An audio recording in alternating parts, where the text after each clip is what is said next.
Hello? Chat. Hello? It is I, King Megart, here once again to ruin your day. But this time I'm doing it live with someone else. Hello? I'm very excited for this recording to ship this off to my multiple editors. Because, God, they're gonna have so much fun. I'm eating chips, I'm hungry. I'm hungry. I'm so fucking excited for this recording. I'm so excited for this recording.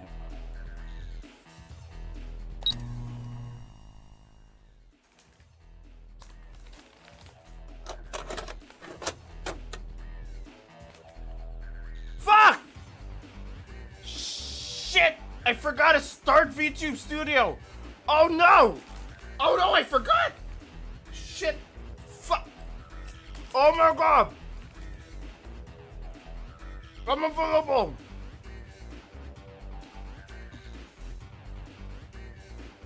Hello? Connect!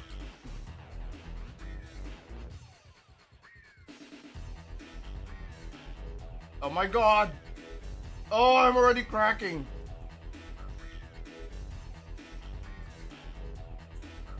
Move! Okay, there we go. Okay, wait, chat, I can fix it. Chat, I can fix this. Chat, just give me a moment, I'm panicking. I'm fucking panicking right now. No, don't laugh at me! Oh my god, that's also my collaborator. Give me a moment. I can fix this!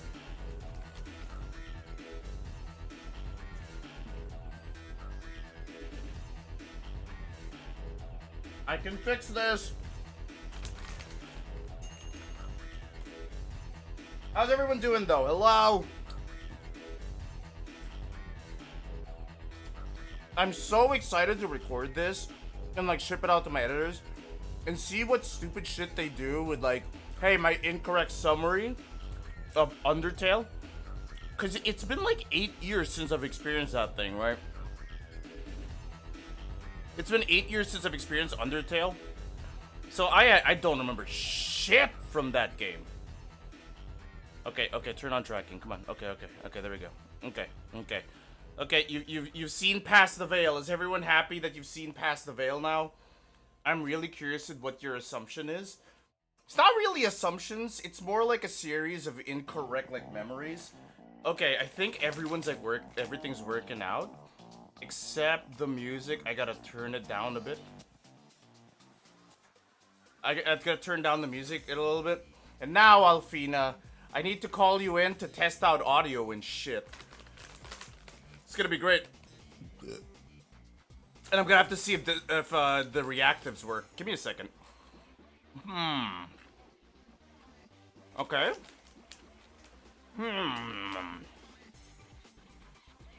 No, that's not my reactive. Those are Ben's reactives. Give me a moment.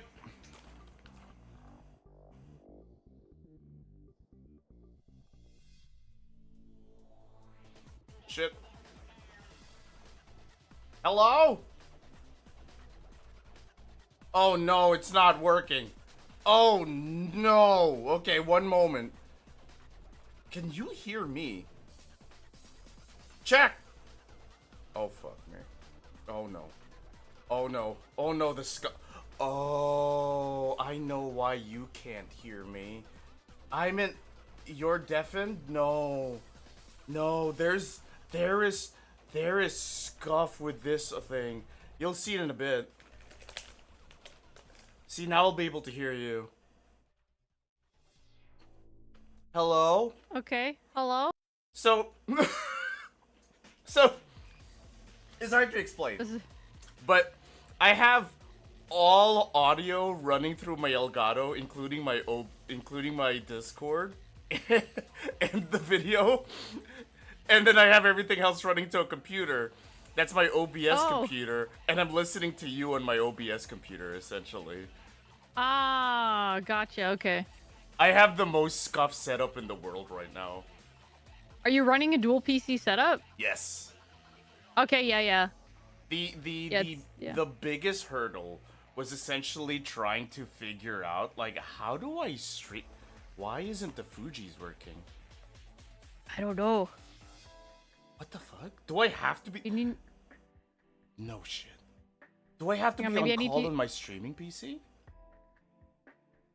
Oh, well, where's your OBS? I'm calling you on my gaming PC, and then my OBS and my Fuji's running on my streaming PC. Oh fuck! I should have tested this. Well, Yeah. yeah, so well, there's the I think your Discord needs to be like I'm not sure. Well, there's my OBS link. You can try that. Okay. Oh no. Not OBS link. Sorry, my Fuji link. Oh, this is so embarrassing. Oh no. You have dragged the URL. Yes. Why isn't that working either?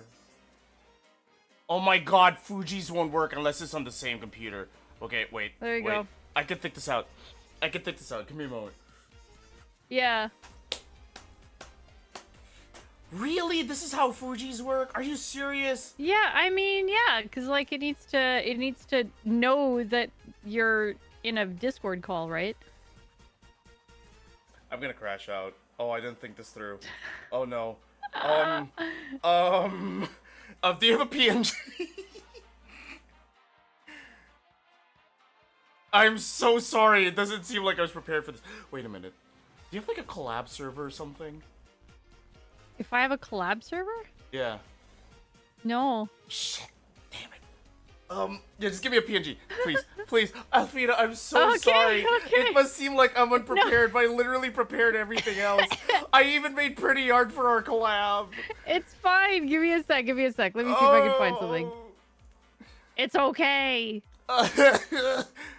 You know what, chat? Chat, I think it's fine. I'm like a brand new streamer. Can't prove that I've streamed before. All the proof is like gone. I'm a completely new streamer, you know? So,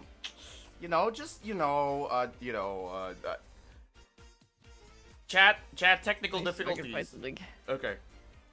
Editor, just put in like comical technical difficulties. It's fine. Where the frick are all my little doodles? Hang on. I never knew that's how fucking dual PC streaming worked and how Fuji worked. I thought that Fuji was just detecting if someone was in a call. I didn't think we'd have to run Discord for it to work in the first place. Yeah. Yeah, because it reads, it pulls from the fact that you're on Discord. In a Discord call. Yeah, I didn't know how I was gonna, like, basically make this whole setup work. Because the thing is that I need to stream the video to you. To have you watch it. But then the issue comes up, it's like, if I called you on my OBS, I can't exactly share my Elgato on this thing. If that makes sense. No. Yeah. Thank you for the follow. Okay, I'll just literally just stick a PNG of you on my OBS, and then we'll work with that. God, I'm trying to get a transparent one, but I can't find one. Wait, you gave me a bunch. I remember. Did I? Yeah. Hi, Envy. Welcome in. We're doing an incorrect retelling of Undertale, but first I need to work through my scuff. Which one would you like me to use, Alfina? The one where you're pissed off, or the one where you're concerned about what you're listening to? I don't even remember which one that is. I guess the concerned one? Okay, we got this. You're my streaming senpai, which means you have to understand all the stuff. Please don't. Please. I'm Trust Trust me. I still get scuff myself. Okay, I've Oh! like, it's fine. This is so Otherwise, there's this. Oh, PNG. What are you gonna send me? Otherwise, there's that. Give me a second. It's not transparent though, so that's the only downside. Did I tell you one of my mouse like stopped working yesterday? Can we just What? see that? How? I don't know. I bought this like a month ago. It was like an 8-bit 2 retro mouse, and it stopped working literally yesterday. Oh no. Yeah, I've been dealing with like last-minute tech issues this whole That's time. the worst. Okay, give me a second. Hi, Envy. How are you doing? Hello, hello. You gotta let me know, by the way, if somebody's coming in from your community. I have a weird favor to ask. Yeah? Okay, this is gonna be live on stream. Okay, shit. Do you have You any DM it to me. Do you have any moderators that are like well versed in the story of Deltarune? Yeah, I have a lot of people in my community that are. I will yeah. literally pay them money if they can help moderate. Okay, well, first of all, I'm gonna ping my server to let them know. Hang on.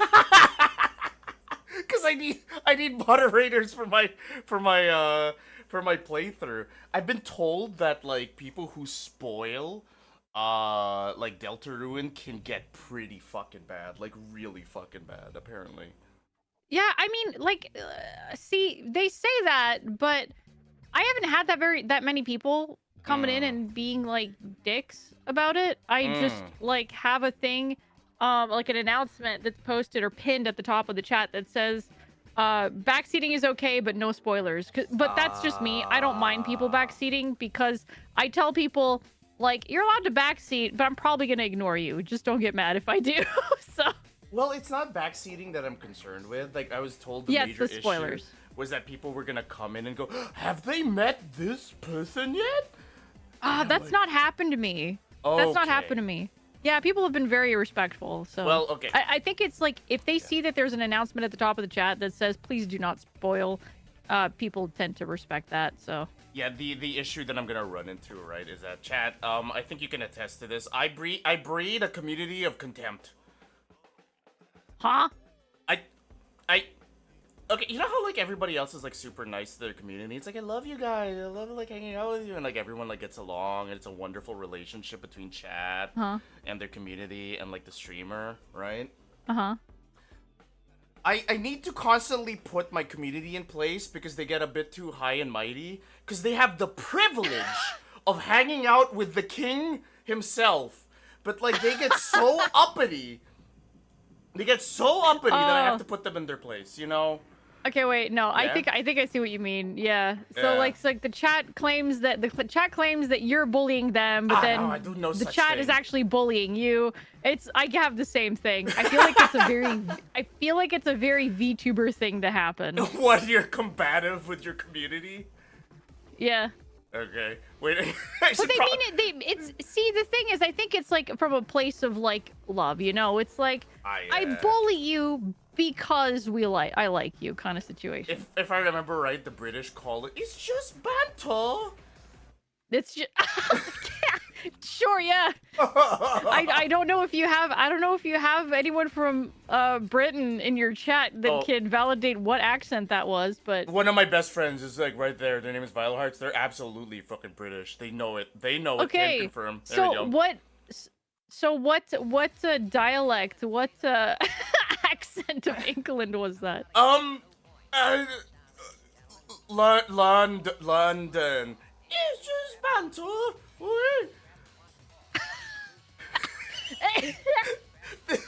God. We haven't hung out in like more than a year, and this is my fucking impression again. Alfina, I'm so sorry. No, you're good. You're fine. All of Meg's accents end up sounding like Dr. Evil if he does it for long enough, so I don't know if it matters. That's fair. That is super fair. Alfina, would you like to introduce yourself before I do my intro? Oh, shit, yeah. Sorry. Hello, everybody. My name is Alfina. Typically, I'm a Void Witch, but that PNG... I forgot to draw the hat on that one. But That is, I don't look like a witch, but I promise I'm a witch, and yes, I am tired perpetually. But yeah, I play horror games over on my channel. That's what I do. And I'm also an artist. You are an amazing That summarizes artist, it dude. pretty well, I think. Oh, thank you. You're freaking amazing. Look at that. Look at that doodle that you did there. That sketch that you did. It's so dynamic. It's so fluid. Look at that. It looks so freaking good. You're being too nice. Now I'm being shy. I'm not used to people being nice in my stream. Thank you. I'm used to No, for real, meanness here. legit. It looks fantastic. I'm so excited to see it all done. The last time we did a collab, I was like drawing art for you and stuff. Dude, the adventure has Yeah. been so wild because I stopped Yeah. streaming art now. I feel like that's kind of the VTubing pipeline. Unless you like dedicate all of your streams to just doing art, it's very hard to like split between some streams are art and some streams are games because like it's very weird because your audience is going to be very split, right? Yes. You're going to have people coming in just to see the art, but they're not going to be interested in the games at all. But then you're going to have people coming in just to see the games, but they're not going to be interested in the art at all. Yeah. So you're going to have a very divisive community if you don't stick to one or the other. That's what I learned from like restarting my whole like streaming thing. I haven't really pulled in people from my like art streams at all, and I'm like basically starting anew, if that makes sense. Yeah, exactly. Okay, wait. Okay, just to check. Real quick, I'm doing my announcement. Are you incorrectly summarizing Undertale or Deltarune? I'm incorrectly summarizing Undertale, and then Okay. we'll watch like a story recap of Undertale. And what Okay, got I got you in here for is right. You're like the mother holding the spastic kid's like hand as he fucking thrashes around and shit, trying to get him under control. That's all. That's Okay, got it. legitimately what I got you here in for. Got it. Yeah. I'll be like, okay, Meg, it's time to calm down. Okay. It's okay if you're wrong. Yeah. It's okay if you're wrong. You work in service. That's okay to mention, right? I'm what? You work in service, right? Or you worked in service Yes. before, right? Okay. So I do still work in customer service. I'm leaving in like 2 months. fuck yeah, streaming Yeah, full dude. time. Yeah, baby. Yeah. So, you remember those children that would be like screaming in the aisles, like, "Ma, I want this thing. Let's go over here." That's gonna be me the whole fucking time, dude. Oh god. Oh fuck, I forgot to mod someone. Mod NG Bowser. An incorrect recap from Meg, and then an actual recap from somebody who knows what they're talking about. So, chat, I covered that. I emailed the person who owns this video, and I was like, "Hi, can I use your video for my stupid stream?" And they're like, "Yeah, go ahead." I'm like, "Thank you," because I gotta get permissions and shit, essentially. Yeah. So, all right. Shit, I should do my intro. Okay, wait, chat. Chat, everyone shut up, including guests. Wait a minute. Hi, YouTube. It is I, King Megard here, once again to ruin your vibe. Today, I am revisiting Undertale story by incorrectly retelling the entirety of the plot. And then in another video, we're gonna watch the actual story recap. Have fun, editor! You can make fun of him. You can make fun of him Do you know? for getting it wrong. Do you know how much my editor makes fun of me on like a constant basis? It is I like believe a it. plague.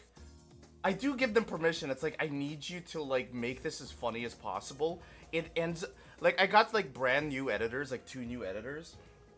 And it essentially is like, in the beginning they were like kind of respectful, they kind of holding back.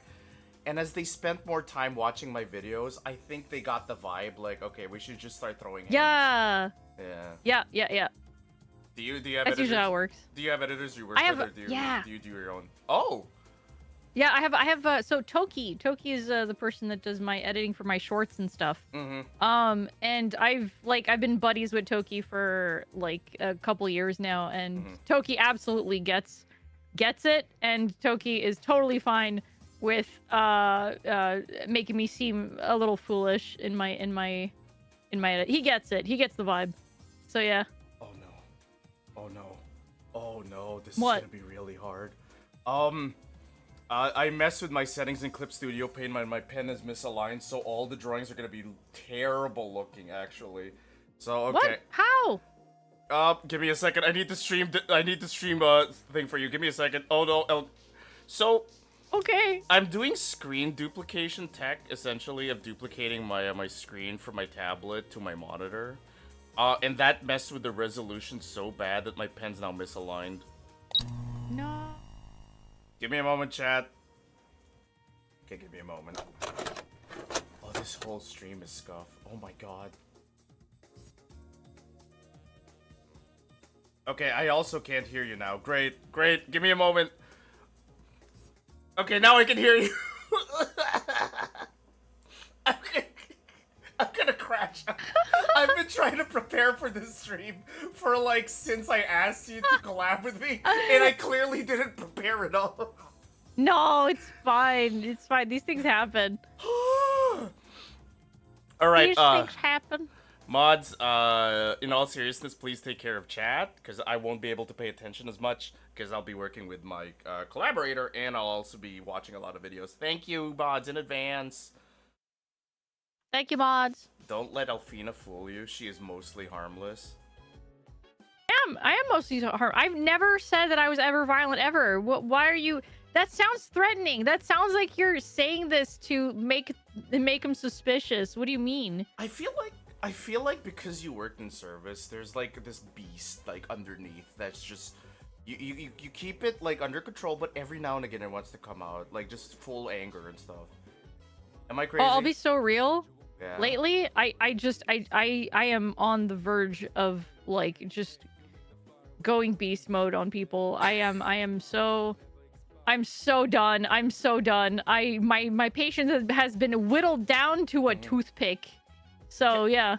Can I ask, like, so are you gonna go like streaming full time?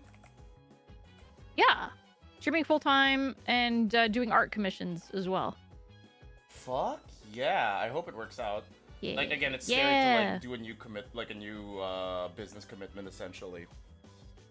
Yeah, I mean, I've done like all the budgeting and the calculations and the estimates and all that, and I think that I'm gonna do okay. Yeah. And so like you know, consistency is key when it comes to streaming as well and video posting and all that. So just gotta do it. Just gotta keep at it.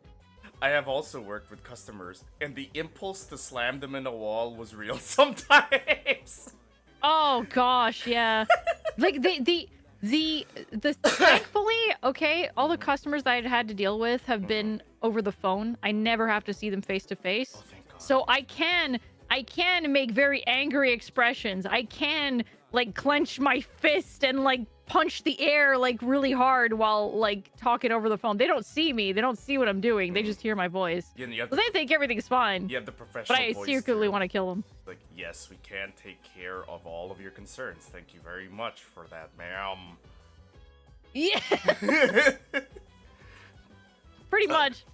Yeah, so just to catch you up with my own stream before we start the recap, this is gonna be like probably my last 6 months of streaming to try it out and like content making and stuff.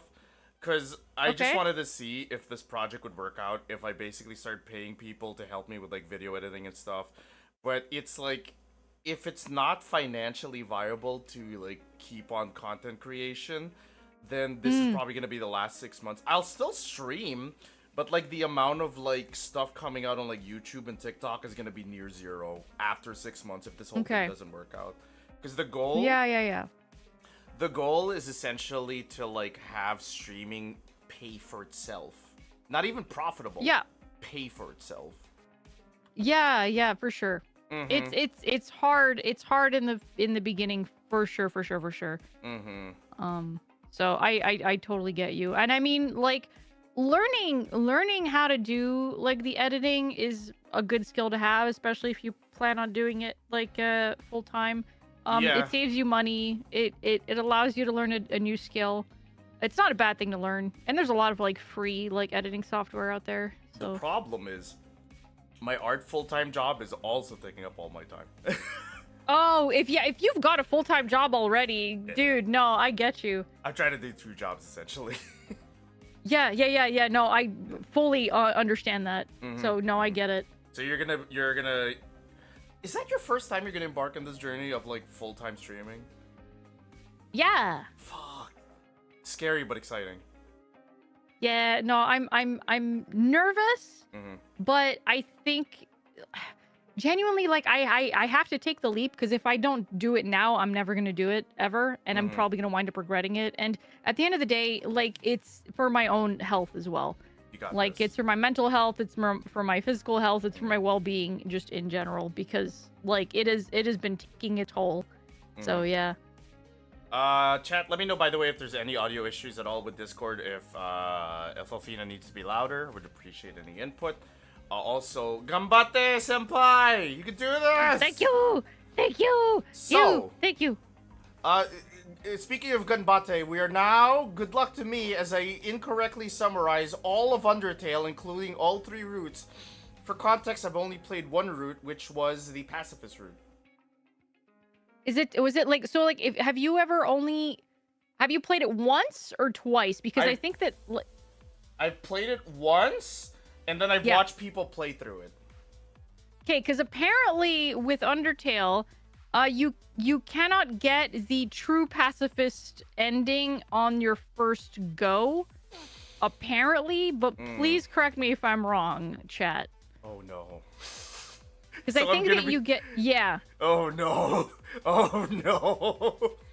So you get your basic. So like on your first playthrough, you can do like a very pacifist route, pacifist playthrough, but you're not gonna get the true pacifist ending on your first run. You're gonna have to score me out of like 10 here.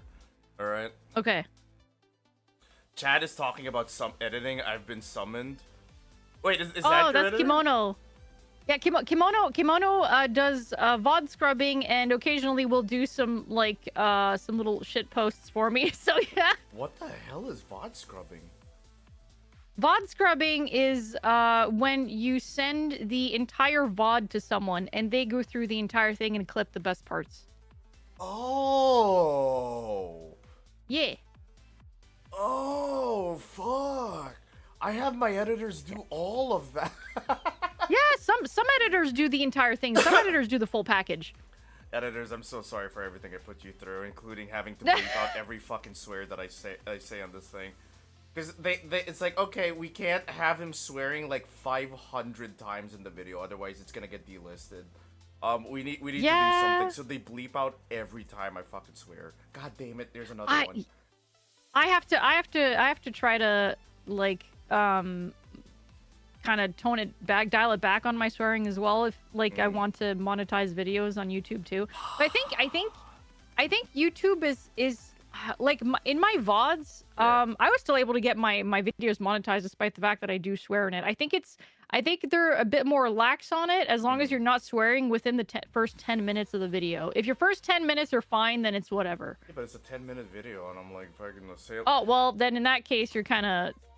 I can't help myself. I literally just swear out of instinct now.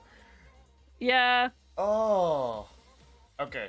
Okay. So these drawings are gonna be really terrible, but it's gonna work with the plot. So as Chad is saying, you are correct. You have to do a neutral route to unlock the pacifist ending. Yeah. Okay. Yeah. Exactly. Okay. Got it. Okay. So I got the neutral ending. Yes. But they lowered to 5 minutes. Okay. Dope.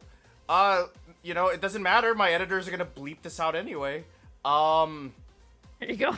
Editor, just censor my whole face. Literally, just blur out my entire face for this whole stream. I'm obscene anyway. What? So I have watched all 3 routes, and I've gone through the neutral route. Okay. So. Okay. The story goes. There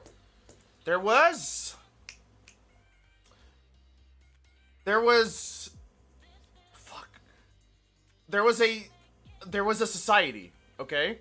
There was a society of monster and humans, okay? So there was a society of monsters and humans. And they got along, and there was peace, right? And love and shit. Sure. Right? Of course, yeah. Yeah. There was peace, but then the monster races, the human races were like, no peace. They're different from us because they're freaky. Look at that flower that talks, and Wow. and that skeleton who's like too nice, and that fish woman who's kind of like vaguely attractive. Their Yeah? their name is Mermy. Okay, so there was war, right? That's a desert eagle I just drew. Yeah, there was war. Typically, yeah. Yeah, When people don't like each other, that happens. Yeah. There was the Great War between the racist humans and the monsters. Okay. Mm-hmm. And then the oh fuck, oh my god, this is so much worse than I was expecting, like, actually. So the humanity had a superpower, right? Right. They had the power, despite being racist, they had the power of friendship. Okay? Wow. They have the power of friendship despite hating monsters and wanting to kill them. Okay. Yeah. Okay. Fuck. I forgot about that. Okay. Okay. No, I can get this together. So with the power of friendship, it's like they wiped out most of the monsters with magic friendship powers, right? Because this gave humanity like really strong magic, like kill magic, kill powers. Yeah. Yeah, the power of kill. Yeah. That's why there's that evil that evil bowl cut. I'm gonna call the main character Bowl Cut, okay? So Sure.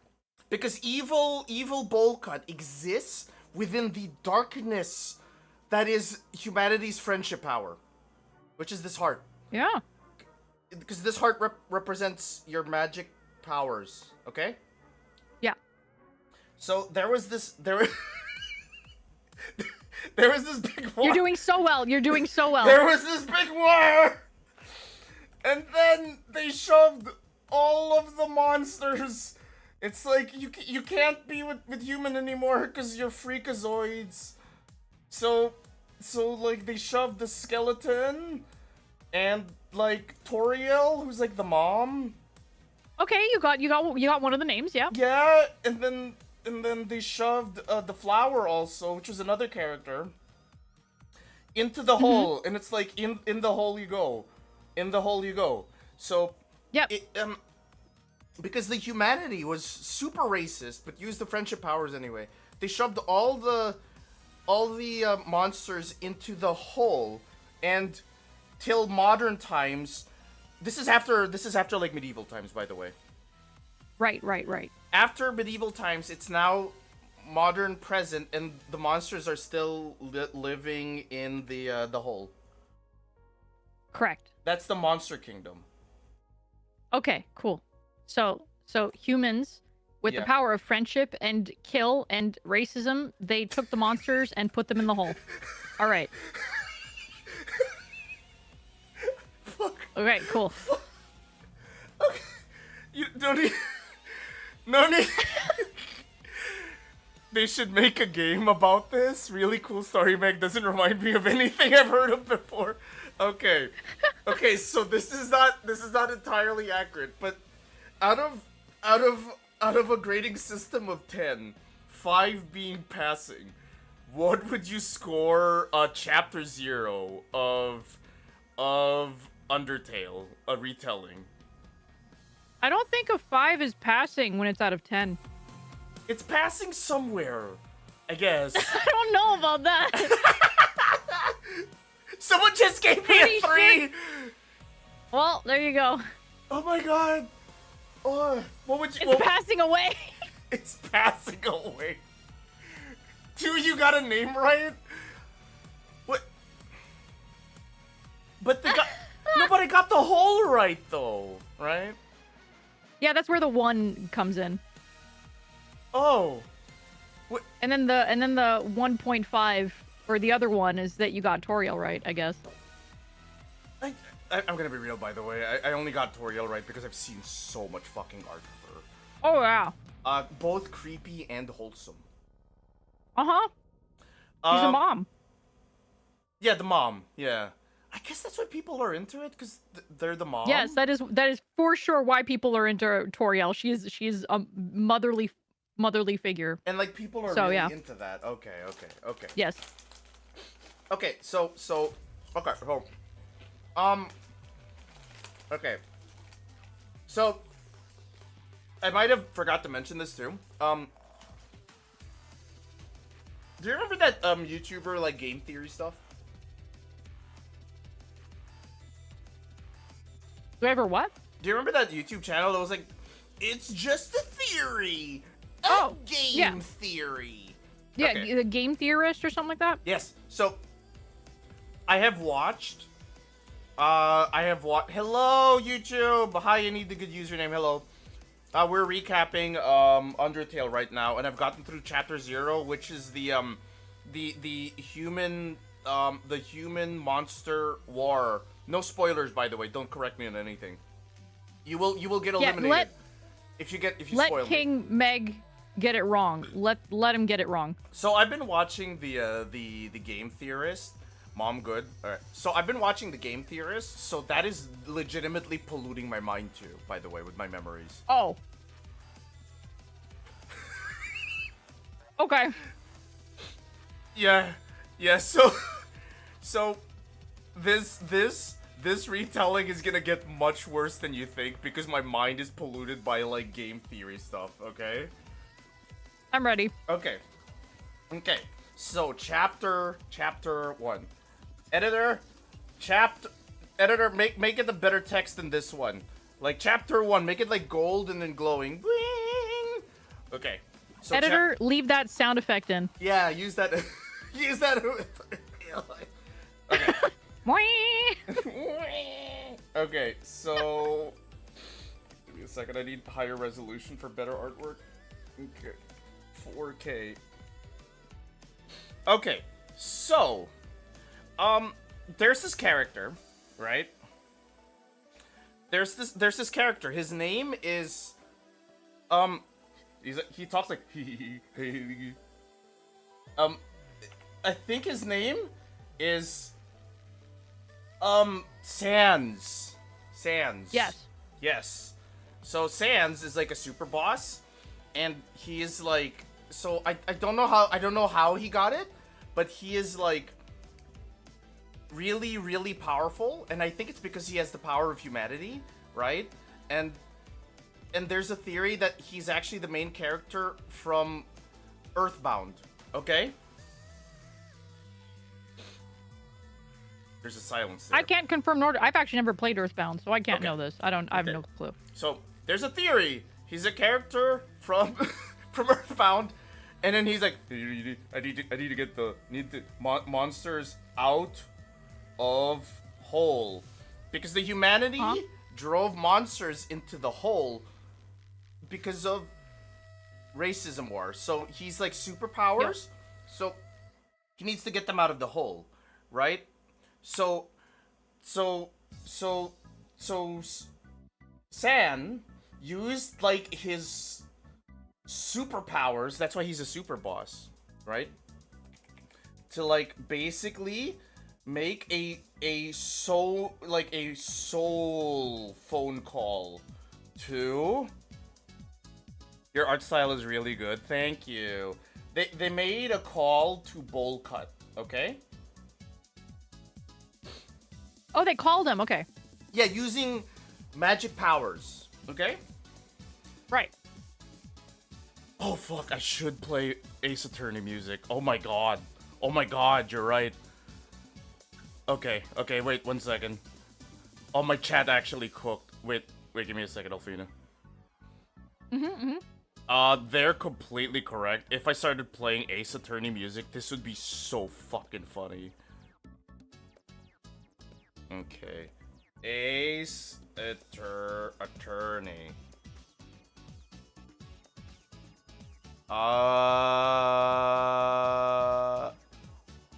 Fuck. I can't find anything on Spotify. Okay, never mind. Okay, so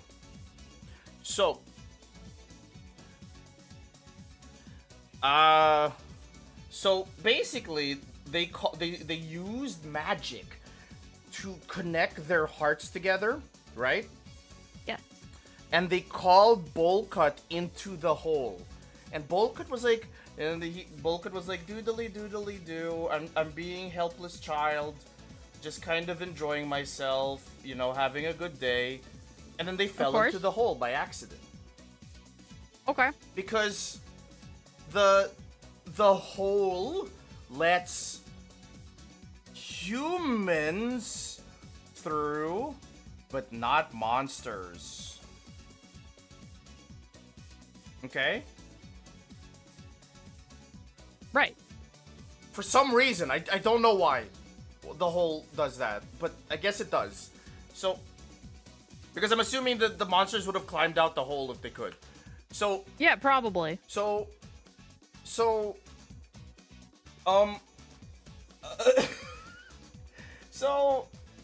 the hole is really dark, right? And you fall into the hole, and it's like, oh no, I'm bowl cut and I'm hurt. Oh no, right? And then you're greeted by a flower, okay? And then the flower whose name is, what the fuck is that flower's name? It's very, very on the nose. He was like a sunflower or some shit. Sunny. His name is Sunny, okay? That's gonna be relevant later. Okay, yep. That's gonna be relevant later. Sure. No, I got this. So Sunny's like, yep. Hi, little fella. No. You're so hurt right now. Oh no. Why don't you go into the monster den? Because you'll find help there, right? Uh-huh. But he is lies. Because he is lies, yeah. Sunny the sunflower is trying to kill you to get out of the hole. Yeah, there you go. Because that's why there's a pacifist and like there's like a pacifist and like a genocide route. It's because to exit the hole, you can either use the power of friendship with the kid or to kill the kid. Okay? Mm-hmm. So this lying piece of shit, who's also a boss, by the way, he'll be a boss later. Uh-huh. He basically spouts lies about how you should go into the cave because it's all safe and shit, right? Yeah. Okay. So you make it into the cave, right? And then you get attacked by frogs. And they're scary frogs, right? Right. Okay. What has this experience been like for you so far? It's I mean, knowing what I know, I am basically just like, I can't wait till you see the actual retelling of the thing. And then I'm curious to know how you're going to react to all of the facts versus your own imagining of what you remember. Because my gosh. I'm seeing chat's reaction right now, and just the words, Meg, come on, and come on, which Earthbound. And I'm like, there's more than one? Okay. So, you get attacked by a frog, right? But then Mom... So, what the fuck does she look like? I'll be so real. I actually forgot about the frog, so that's something that you remember that I didn't. So damn. Yeah, because the frog, there was like lore about how the frog's actually like an agent of the flower, and that the flower's son. Flowey! Flowey! Their name is Flowey! Flowey! There you go. Flowey! There you go. That's why it was on the nose. Oh. So Yep. Flowey. So this is an agent by Flowey to like kill you so they can take your soul, right? Mm-hmm. They're an agent so they can take your soul to open the hole. So you're attacked. Oh no, because they have a knife or something. I don't know. They attacked you somehow. Flowey did nothing wrong. You did it? Yeah, I did it! So then... So... God, please forgive me for how I'm gonna draw her. So then, Mom, who's... oh, fuck. I want you to know, by the way, that this is my recollection of how she looks like. Because of how the internet drew her, okay? I mean, you're pretty close. Mm-hmm. Yeah, the mom is like, shoo, frog. And then the frog is like, it's Damn, like... you gave her some... Alright. What? Some big badonkadonks. Does she not have? I feel like it's a very fan representation of Toriel. Does she not have tits? I'm not saying she doesn't. I'm saying the ones that you see on fan art are probably much, much bigger than she actually has. Oh, okay, we'll see later. Okay, so the frog got scared and then they just ran away, you know? Because mom is big and scary and powerful, okay? Yeah. So then the mother, mom, Toriel was like,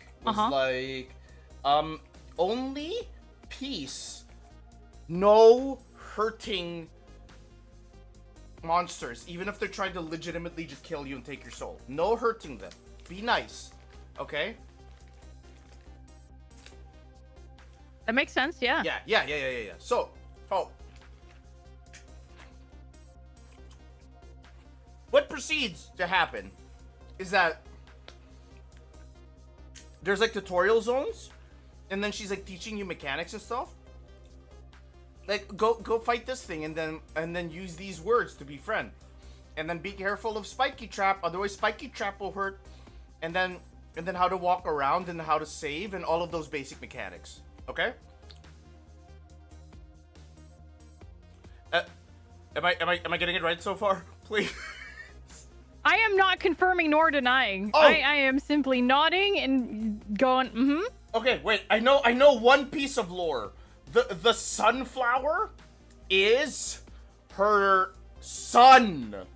Cause Sunny. Wait, no, fuck Flowey. Wait, no, wait. No, you had it right. You said Flowy. But I'm gonna commit that somehow I'm gonna commit to the idea that the goat mom has a flower son. Okay, cross species. Okay. Sure. He's sunflower. There we go. Sure. Yeah, that's all. Okay, that's all I get. Oh dear lord. Oh, this is so embarrassing. I didn't think it was gonna get this bad. So, after the tutorial area, you make it to her house. Right? Right? And she's like, I will make you pie, because I love you now like my own son. And it's really cute and like wholesome, right? Yeah, she wants to protect you. Yeah, and then you can just quit the game now, and it's like perfect. You're just living with new mom, and then you have a family now, and it's really comfy. It's just the two of you in the house, right? But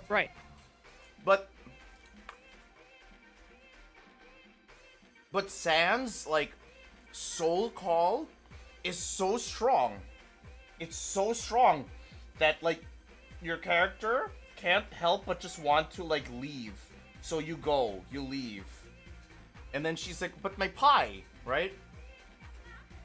Right.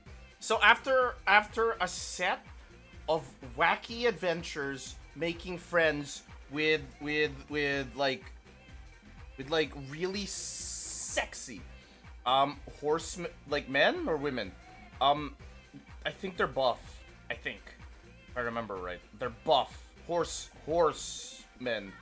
Sea. They're like seahorses, but they're buff and they're sexy. Okay. Okay. After wacky adventures with seahorses and like goombas, like mushrooms, and they kind of look like this, and yeah, Uma Musume's, yeah, Chad. After making like adventures with like seahorses and like mushrooms, you finally you hit a door, but the door is the first boss fight. And who was waiting beyond the door was Toriel, and she's mad because you left because you didn't listen to her, and because you didn't listen to her and you didn't have her pie. Yeah. Oh, also she gives you a phone for some reason. I don't know what it does. It does what a phone does. Calls and text. Okay. Thank you for the follow, Juan. Oh, I'm pretty sweating. I need to have coffee. Oh. Why does she look like a cow? Isn't she a cow? No. Or a goat? What? Oh my god. I have to feed my cat. Give me a second. Yeah. Okay. Drink water. One moment. Won't be long. Yeah. Chad, what the fuck do you mean? What is she, a goat or a cow? Isn't it like really fucking like unclear what she is? Isn't she? Oh, she had boobs though, cause she's a goat. Okay, but she definitely had boobs, because I have seen fan art, so I know what she looks like. I know what bowl cut looks like too. I know Papyrus is like a skeleton. That's unavoidable. I know exactly what Papyrus looks like. He's a skeleton in like heavy armor, okay? And like a skeleton in heavy armor. And then there's Sans, who's like, and he's got like a hoodie, chat, right? And then there's the really attractive merman lady who's got a pitchfork. I don't know where in the story she shows up. So anyway, so that's not important. So she's like, no, you can't. You have to stop, because you have to live with me, where it's safe, and then have pies and friendship. Okay? Yeah. But then you're like, no, I have to go because I hear the soul call from sand beyond the door. And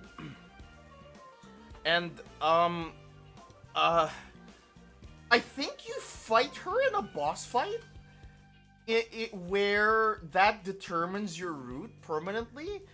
Either you kill her, which results in the neutral, or the neutral and genocide route, or you get your ass beat so hard that she's like, oh no my baby, I don't want to kill you. Okay, go ahead, I can't stop you anymore. So that's chapter 1. Yeah. Shit. That makes sense. So, what do you think so far? I think you're spot on so far. You're lying. I think you're on the right track so far. Oh, okay.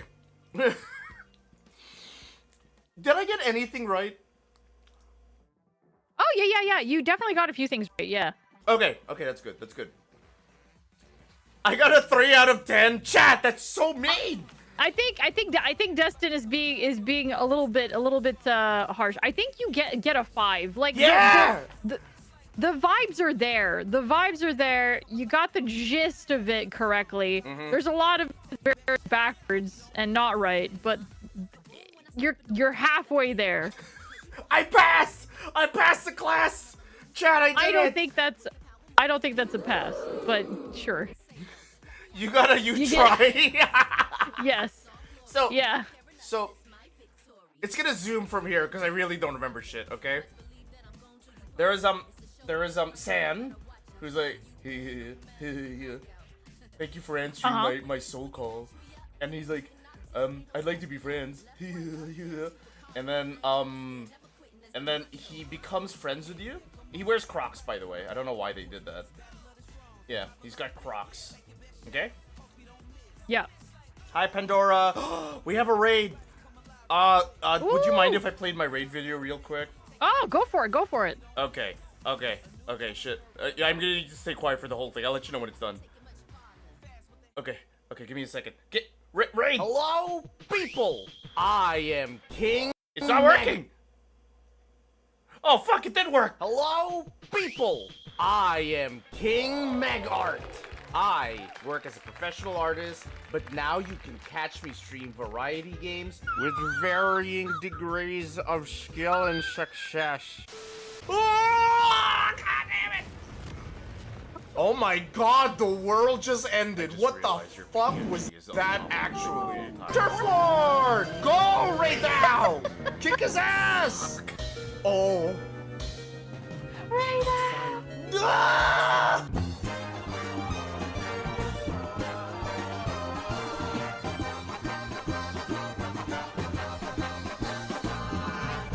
I was there in all of these If streams. you want to watch some high quality edited videos of me playing games, find them over my join the YouTube fucking channel. raid Be video. sure to follow me over on Twitch. I was there in all of these catch streams. all of these moments happen live.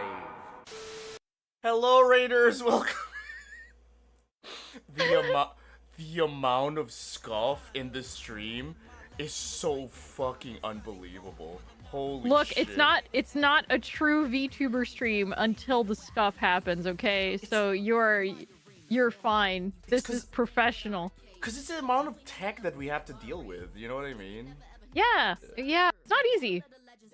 Hi, Danish. Mods, can you get a shout out to Pandora Vera? So it's / shout out and then the name of the streamer. Hi, Pandora. What were you streaming? We're incorrectly summarizing Undertale story. No spoilers with my friend Alfina. Thank you for the shout out. Hello. So you're called. You have your soul was called by Sans Undertale. His name is Sans Undertale, I think. That's why it's called Undertale, because his last name is Undertale. So you were called by Sans Undertale, and he was like, "Hey, I need you to make friends with literally all of the monsters, so that we can escape the hole." Okay? So you go through a series of wacky adventures where you meet one of the best characters ever. His name is Papyrus, and he has like a bop of like a song. And then you meet a really. Yep, I did. What the fuck, Sans? The skeleton is in chat right now in YouTube. What the fuck? Yeah, that happens. What the fuck? I summoned him. Okay, so Sans used the power of humanity soul magic. YouTube chat, don't spoil the story for me, by the way, because I meant to get this incorrect. So he calls you. Yes. And it's like you have to befriend everyone. So you make friends with like Papyrus, the best character ever.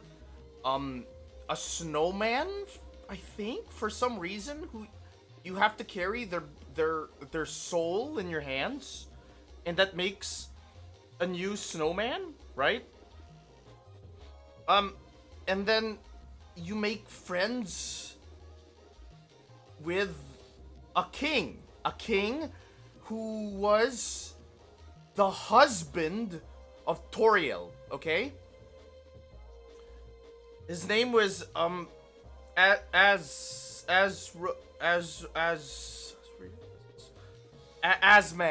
Asman. No, that's a streamer. Fuck. As Asgard. Yeah, because he was Okay. a king. So, you even meet his husband, Asgard. You meet a really, really hot and attractive, warrior fish person. Because I've seen all of the art, right? Of course. Is she actually attractive? I don't know. I've seen all the art. I remember her fight being really, really hard. It wasn't too bad. So Asman. Asgore. Asgore.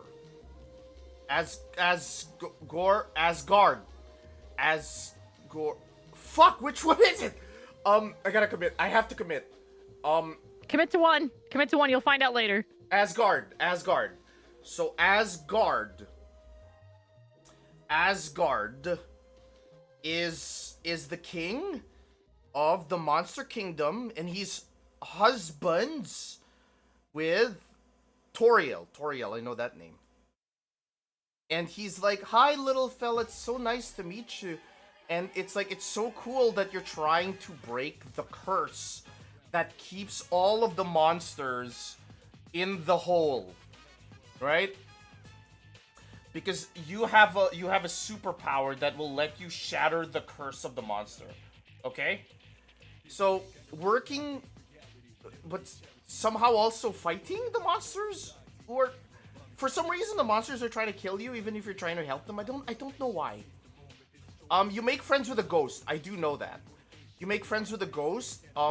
There's snail racing. There's a really angry dummy also. There's also like a really, really nerdy scientist that's like the girlfriend of the hot merman warrior. Okay? So, after a series of wacky adventures, befriending or either befriending or like murderizing all of like the monster kingdom, who's full of monsters. Oh fuck, this is where my memory gets really bad. Oh fuck me.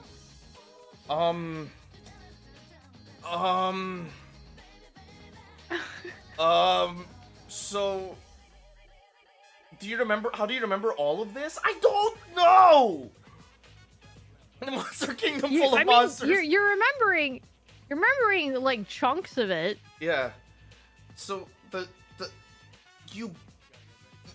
okay, YouTube, thank you. So you bring the snowman, right? His snowman soul, right? That was a really, really important storyline that everybody was attached to, so that has to be a thing. So I remember the snowman soul, right? You bring that to this lying piece of shit flower.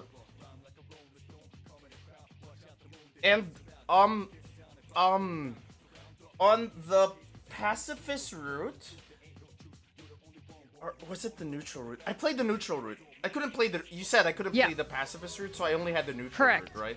Yes. So you bring the snowman to the end of the game to the flower.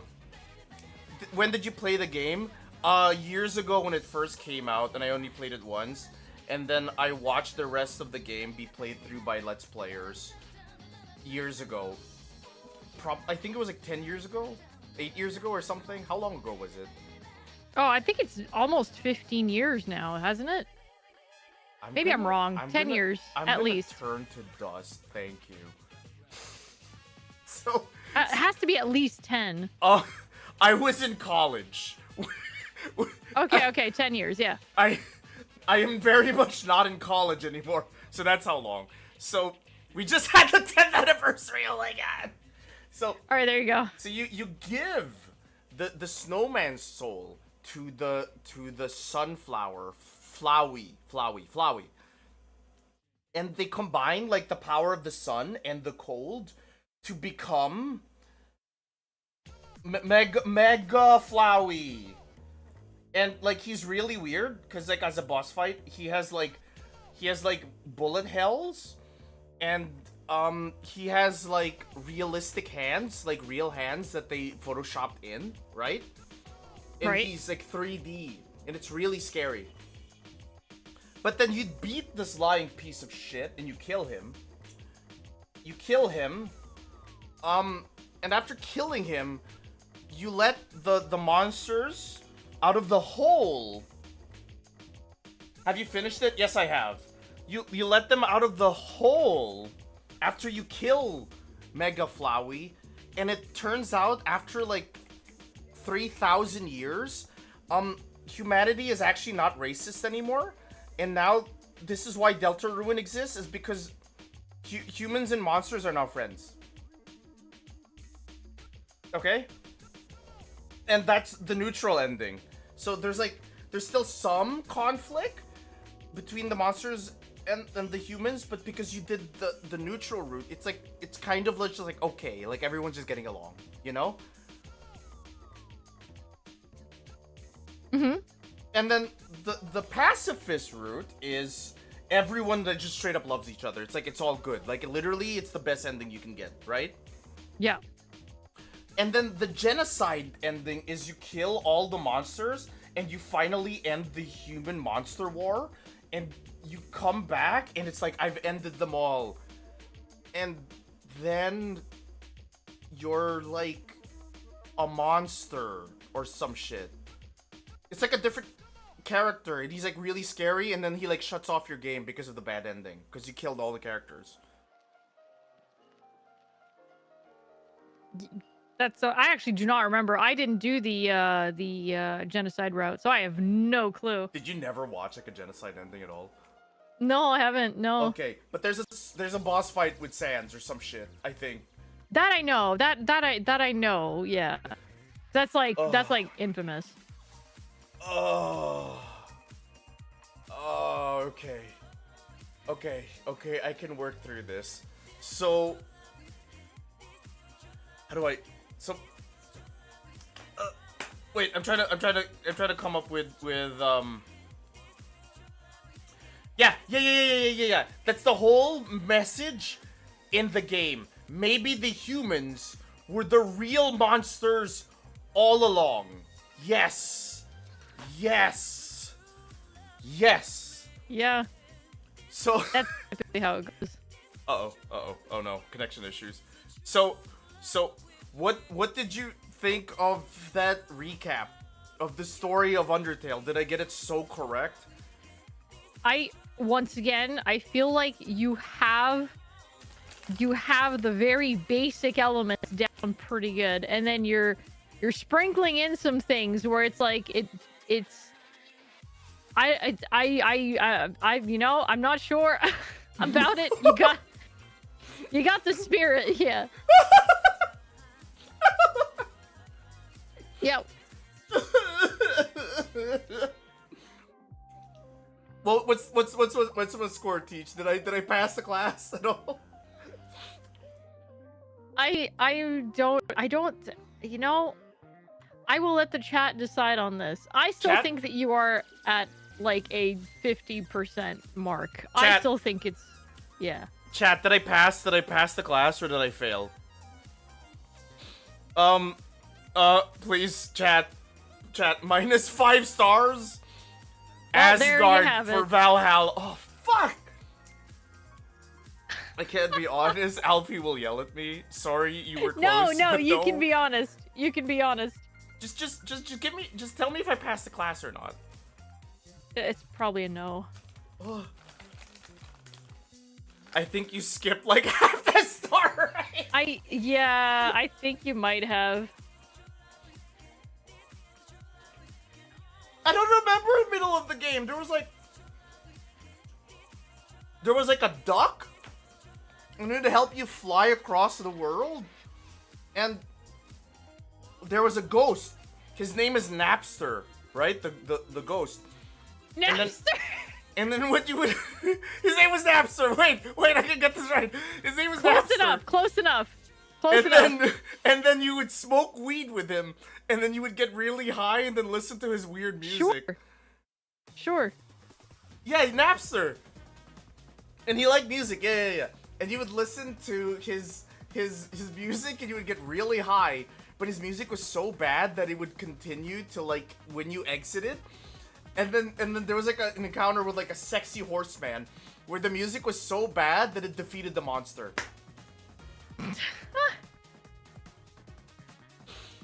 Yeah? I feel like that's pretty, yeah. Yeah! Napster! Why is everyone... Did I get it Napster. right? Why do you have so much memory about sexy horseman? I don't know. I'm not sure either, I'll be quite honest. It was the muscles. Okay, so here's what we're gonna do, Alfie. We're gonna take like a 5-minute break while I switch over to the actual video, but for the editor's sake, what is your scoring and what are your thoughts on my recap so that the editor can just do some magic with it? You can go ahead, dude.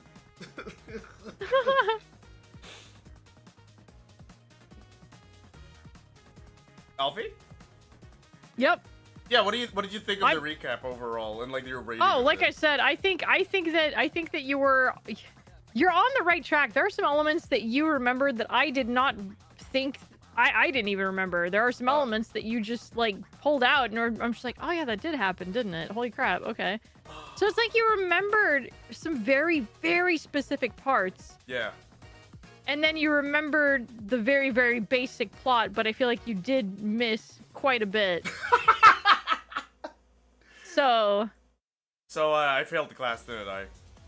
I think yes, you failed. All right, editor, have fun with that. Womp womp womp womp. So here's some things I'm really confident about, though, right? Yeah. Toriel, mom. Yes. The human monster racist war. Yeah. That needs to happen for this plot to happen. Flowey somehow being a flower but the son of a goat. Okay. My theory is magic. The last thing I'm confident about is the Sans soul calling you, because he has a blue heart and you have a red heart. Because I remember a blue heart in the game. There we go. Yeah, yeah. You are not wrong. You are not wrong. Okay. So I'm gonna come back in like 5 minutes. I'm gonna deafen myself on the call, and I'm gonna call back. I'm gonna get back to you in 5 minutes. Okay? I just need a toilet break also. All right, chat. Yeah. We'll be right back. Give me a moment. I just need to switch screens. Okay. See ya, Alfie, in like 5 minutes. Sure. Okay. Chat, this is a disaster. Chat, just get some water. Chat, I'm running away. Just get some water. This is the worst impression I've ever fucking made. Oh, I didn't realize how much I didn't know about the fucking game. I'm gonna fucking die. You did this to yourself? Why did I fucking choose to do this? Why did I fucking choose to do this to myself? Oh, it's like halfway through this fucking like adventure. It's like I started to realize maybe this was too ambitious. Maybe we should have just started with watching the video. Oh my god. Oh, this was awful. Holy shit. Why did I fucking choose to... Here we are, entertain us. Well, I gotta take 5 minutes because I'm gonna heat up a sandwich. So anyway, by the way, again, before we continue, I just wanna say, is that the real Toby Fox? No way.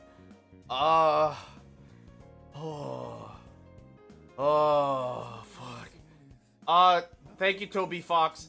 Hey, YouTube, as a big thing again, if you throw any spoilers my way about the story of Undertale or Deltarune enough times, I will absolutely ignore you. Twitch, you're doing a good job, though. But please, do not spoil me on Undertale or Deltarune. Me getting it incorrect and me basically like, bumbling my way through, like actually understanding the plot is gonna be super important to this experience. So please understand again, like, you know, it's all for fun. I'm not trying to like misinform people. This is all about basically like, oh hey, it's all for fun, you know, Blundertail. There we go. So anyway, I'll be right back in like 5 minutes. I just gotta heat up a sandwich because I'm getting really hungry. Don't embarrass yourself in front of us today. Don't embarrass yourself in front of Toby. Dude, I think it's too late. Alfina, if you're watching, I'll be right back with you in 5 minutes. Okay, BRB chat. BRB. Shit, shit, shit.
Oh yeah, no, YouTube's so I couldn't figure out how to do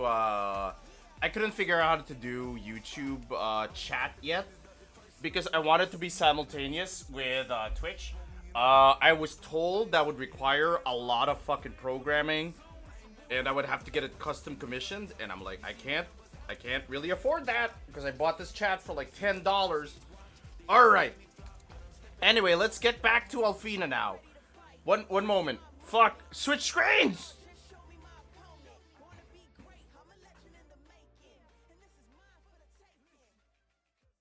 Artist, but now you and I'm back. Catch me stream variety games. Hello? Oh, man. Very Okay. Hello? So, I got permission from, like, another content creator, basically to, like, hey, can I react to your video? Can I watch your shit? And they indeed did give me permission. Oh, fuck. Do you see the video on stream, on, Discord stream, though? Yes. Okay, so, I don't know how good or how detailed this video is gonna be. So now this is where I will ask you to like step in and like give your input and like basically course correct whenever it needs to be. Okay? Okay. Okay. Anyway, chat, no more music. It's time for a real breakdown of the plot that isn't coming from an idiot. No, I would say you're an idiot. I'd say you're someone who has not played the game in 10 years. So I think that's the more accurate description. Here's the thing, right? I have feelings. I have really strong feelings. So first of all, I'm really bad with names. but I have really strong feelings, and if I see certain characters in certain fan art, I have like I have like good memories. So like I remember like the spider lady, who wanted tea, and she made me really happy just looking at her. And like even just thinking Yeah. about the way like Sans talks makes me really fucking like laugh, and like just I kind of Yeah. have good memories of it. You know what I mean? Yeah, of course. These things are not mutually exclusive. Okay, listen, I am an idiot, but I'm not an idiot for my bad retelling though, okay? Anyway. So this is wait, I need to check the audio levels. Can you speak up for one moment? Yes, testing, speaking. I hope Thank this is enough. And then Undertale was oh, that needs to be a lot quieter. pretty weird, wasn't it? Who'd have thought Okay, we good? I'd say so. Okay. Chat, enjoy this video. I hope this doesn't get copyright struck. I hope this doesn't have Deltarune stuff beyond chapter 1. If it does, we're just gonna skip ahead a little bit. But I'm just gonna assume... I don't think it has. I don't Hmm? think it has Deltarune stuff. This should all just be Undertale. Yeah, I hope this person is considerate. I do hope so. Fuck, I just What- realized... Do you know what would have, like, handled my whole Fuji problem? What? If we just did the VTube Studio together thing. Oh, probably. No, it's a lot of work, though. Next time. Next time. Oh, But yeah, no, this is Undertale, Juan. None of this is Deltarune. This is all Undertale. have you finished Deltarune yet? No, I've not even finished chapter 2 yet. Okay, I'm gonna need all the mods to be, like, on point at this point, by the way. Every single mod, I'm gonna need you to be on point, and, like, I will give you all just big-ass blasters. I need you to take out anyone with spoilers, okay? Free fire. No holding back. You know how Chat, you know how, like, Helldivers have, like, those giant, like nuclear explosions from the ship? You're the ship now. Just go crazy, okay? Oh, damn. Okay. Okay. Anyway, here's the lore video. Undertale was pretty weird, wasn't it? Who'd have thought that a scrappy indie game developed by a relative unknown would become such a massive hit that's still kicking around in the public discourse coming up on 4 years on? Mhm. Now with the release of Deltarune, Undertale's sequel, follow-up, sidequel, alternate universe meta fanfic thing officially in production, and with a shiny new demo out to similar rave reviews, Okay. it's got me thinking about, well, what Undertale was actually about. Yeah, there's the Seems flower! like a straightforward question. Yeah. But for the life of me, I couldn't actually figure out a satisfying answer. The internet was no help either. You'll need to wade through an obscene amount of Steven Universe song parodies that are somehow more popular than the originals, a bunch of webcomics, and of course, game theory. Only to discover that no one's really Yeah, attempted a accurate. comprehensive reading before. Between you and me, Yeah, I it's think the Undertale Spider itself is at least Girl! partially to blame here, because the game seems to deliberately avoid coming to any sort of thematic conclusion, all while throwing an endless stream of unrelated concepts and ideas at you. Is this... Okay, so two things. So yeah, I wasn't feel this like so far, Yeah. I feel like he's being very unfairly critical. Mm. I don't know. I feel I don't we'll see. This is just the intro. Maybe he's gonna be less critical about it and he's going to actually explain it. I feel so far I'm not getting the vibe that he is going to honestly say what it's about. I feel like what he's saying here, meanwhile, from, like, somebody who doesn't know, it's like he's basically unhappy with how story recaps have been told, so he wanted to do it Oh. himself. Okay, because like it feels this Violet says it feels like a review that rather than a plot summary. That sounds like it because like no. just what he was saying there was like it doesn't feel like it ended like it feels like it ended, you know, with a very open end. It's like, I don't know about that one. We'll see. Wouldn't it be really funny if I found like a really useless video and we have to like search for one right now? I don't know if you're gonna find one that is an unbiased summary. It's Fuck, you're very it's very hard to find videos that are unbiased about Undertale because everyone has to put in their opinion about it. I do I do have at least my bias, and like I remember that I really, really, really enjoyed the characters. The Mm. gameplay was like, if I remember right, it was like really clever and funny at times. Like there were moments in the gameplay where it's like, oh, like um, there's like this really funny mechanic where like there's like a dog you're fighting, and the heart is like you, and then you're jumping up with your heart, and the dog's trying to attack your heart, but it's really just trying to play with you. You know? Yeah. So I have two questions though. What this game was a Kickstarter, wasn't it? Like, and they basically blew past their initial goal, and that's why the game It is so might have big. been. Mm. It might have been. I don't know the lore behind the development of Undertale, unfortunately. But that sounds kind of right. Did Undertale tell its story like Dark Souls, where it's like you kind of have to piece things together, or was it pretty straightforward with it? I mean, I feel like I mean, I don't feel like I needed anything to explain anything to me. It seems pretty straightforward.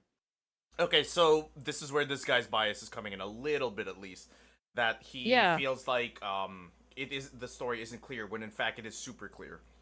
It I mean, unless you're looking for shit that isn't there. It's Cuz you got people that try to dissect things way too much and try to like look too deeply into things that when Mhm. it's like, bro, you really don't have to. It's not that deep. But it's yeah. just a theory, a game theory. Thanks for watching. All right. The themes and shit. Okay. Let's cross our fingers and hope this is a good video then. All right. Yeah. All right, Chad. We're all holding hands in one big chain. I think there's a lot of you. I don't know. We're all About holding violence? hands. Well, kind of. We shall see. Maybe dealing with grief? Not quite, but there's definitely something there. The game's Oh, he's got to talking be about about themes. something, right? That's why it fell to me to desperately try and wrangle some sort of cohesive reading out of a game that actively resists any attempt to pin it down. Well, after many a sleepless night, I think I've managed to crack it. Oh, just a heads up, by the way, pretty much everyone has played Undertale, so I'll be abridging quite a lot of the plot, so this video isn't like 90 minutes long. I think that unlike a lot of other metafictional games, like the Stanley Parable or Bioshock, which focus much more on the creation of games, Undertale's metafiction deals much more intimately with how and why we play games and engage with stories in the first place. But to understand that, we're gonna have to go right back to the beginning. Okay, Buckle so we're up. chapter 1. So he's gonna be basically he's giving his commentary on the game, I guess, too. While he's gonna run through the plot, I think is what he's saying. Sounds like it. Should we trust this video? It's like 45 minutes. I mean, I don't know if you're gonna find anything shorter. Yeah, I did look around for a little bit, and I saw like 3 minutes ones, and I was like, that doesn't seem good enough for my purposes, essentially. Yeah. What are your thoughts? Should we continue with this? I think it's fine to continue. So, okay, let's go. Chapter 1. I think if there was anything about Undertale that has yet to receive the praise it deserves, it's the first 5 or so minutes. The introduction of the game is this rollercoaster ride of subverted expectations and deceptions that excellently sets the stage for what's to come. There's the subverted intro where it turns out the big bad monster army lost. There's the fact that you're playing a different character to the one in the intro. There's Flowey turning out to be evil, only for him to be replaced by Toriel, who's nice. Oh! Complete narrative whiplash. Sorry. And for a very good reason. Once Toriel takes the lead... Okay, so it wasn't a frog that attacked you. It was in fact the flower. Yeah. And there was a human monster war. I got that right. Sorry for getting so loud, by the way. So no, you're good. There was a human monster war. There are actually 2 children that got in here. And the first thing to attack you was a fucking flower. He did lie to you though, right? He did lie to you. Okay, was his name Flowey? Yes. Okay, so Flowey and Toriel, I got that right. What is the main character's name then? That is not known. Like in the... Well, it's not that it's not known. It is known as like meta knowledge, and I'm pretty sure you might find it out later on. I don't want to spoil anything. Mm. But no name technically, but there is a name that you can put in that is like it goes into spoiler territory. I can't really talk about it unless Not you yet. really want to get into it. So Not yet. Well, it's up to you. Again, I'm also letting you like basically curate. Yeah, there is this a true experience. name.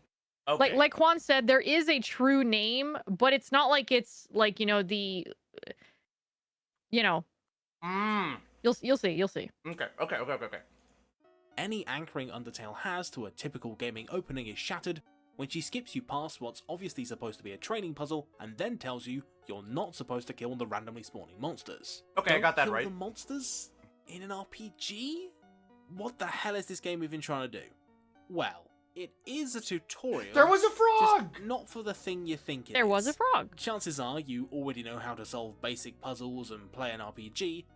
Undertale is actually teaching you how to analyze stories. there Undertale was a wants you house. to make decisions in the full knowledge that you are a player playing a game, not as if you are part of the world. The problem is that we've been so conditioned into experiencing games a certain way that Undertale needs to break down what you know so that you can approach things from a fresh perspective. Just before Toriel lets us off the leash to start the ruins proper, there's a scene where she tests your independence by having you walk across this room without her. This seems like pretty straightforward characterization of Toriel, and there's also a cute Easter egg where you can find her hiding behind this pillar. But it's that's actually a so subtextual hint to the player cute. that they'll need to rely on their own intuition in order to make it through, as demonstrated by the fact that you need to defy her in order to continue. Despite teaching you how combat works just minutes ago, That's Undertale doesn't let Napster! up. Each of the different monster types in the ruins all work slightly not differently to quite. how you'd expect them to. For example, Whimsun will automatically spare itself, and you're actually supposed to run into some of Vegetoid's bullets in spite of what you learn from Flowey. Undertale, rather than keeping its metafiction for a late game twist, never wants you to get fully immersed. All the weird tricks and twists it pulls aren't supposed to be particularly challenging, they're meant to prevent you from settling into a routine. This causes you to be constantly aware of how you're experiencing the game, rather than absorbing it passively. This is proven at the end of the ruins. Once you're Okay, reunited, so I got the frog right. That's the first monster you encounter, I think. That is indeed a frog, yeah. And if I remember right now, watching all of this, she basically babies you through all of the tutorials because she doesn't want you to get hurt. Yeah. Oh, and It's the tutorial stage, essentially. It is just a tutorial.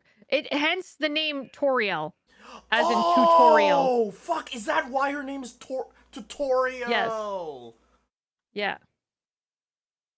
Do you mind me eating, by the way? For I am getting hungry. Oh, I don't mind. Go for it. Okay. Oh, that's such a good name. Holy shit. Right? Yeah. Wait, why the fuck is his name like Flowey then? If it, like there's like really good names like Asgard and like Toriel. Come on, Flowey, really? You gonna come up with anything else? Because I think that the reason he's called Flowey for flower, it's just to subvert expectations because it's such an innocent name. Oh, okay. It's like, oh yeah, I'm Flowey the flower, and then I'm gonna fucking kill you, and it's like, oh okay, well, didn't expect that from Flowey the flower. Yeah, I remember now because we watched the scene. Basically, he's like, "Hi, this is a friendship puzzle. You should take it."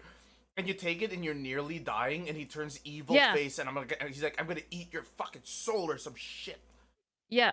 Yeah, Okay. it's just to make you feel like he's just an innocent little flower when he's not really. So this guy's correct though, at least in the beginning. It's like there's a lot of subversion of expectations. Mm-hmm. Okay. Cool. with Toriel, she nicely takes you into her nice house, bakes you a nice pie, and gives you a nice room to stay in. I got the pie which right! is very, lovely of her. However, it quickly dawns on you through talking to her and poking around in the various rooms that not only does she have no intention of letting you go, you aren't the first kid she's adopted this way.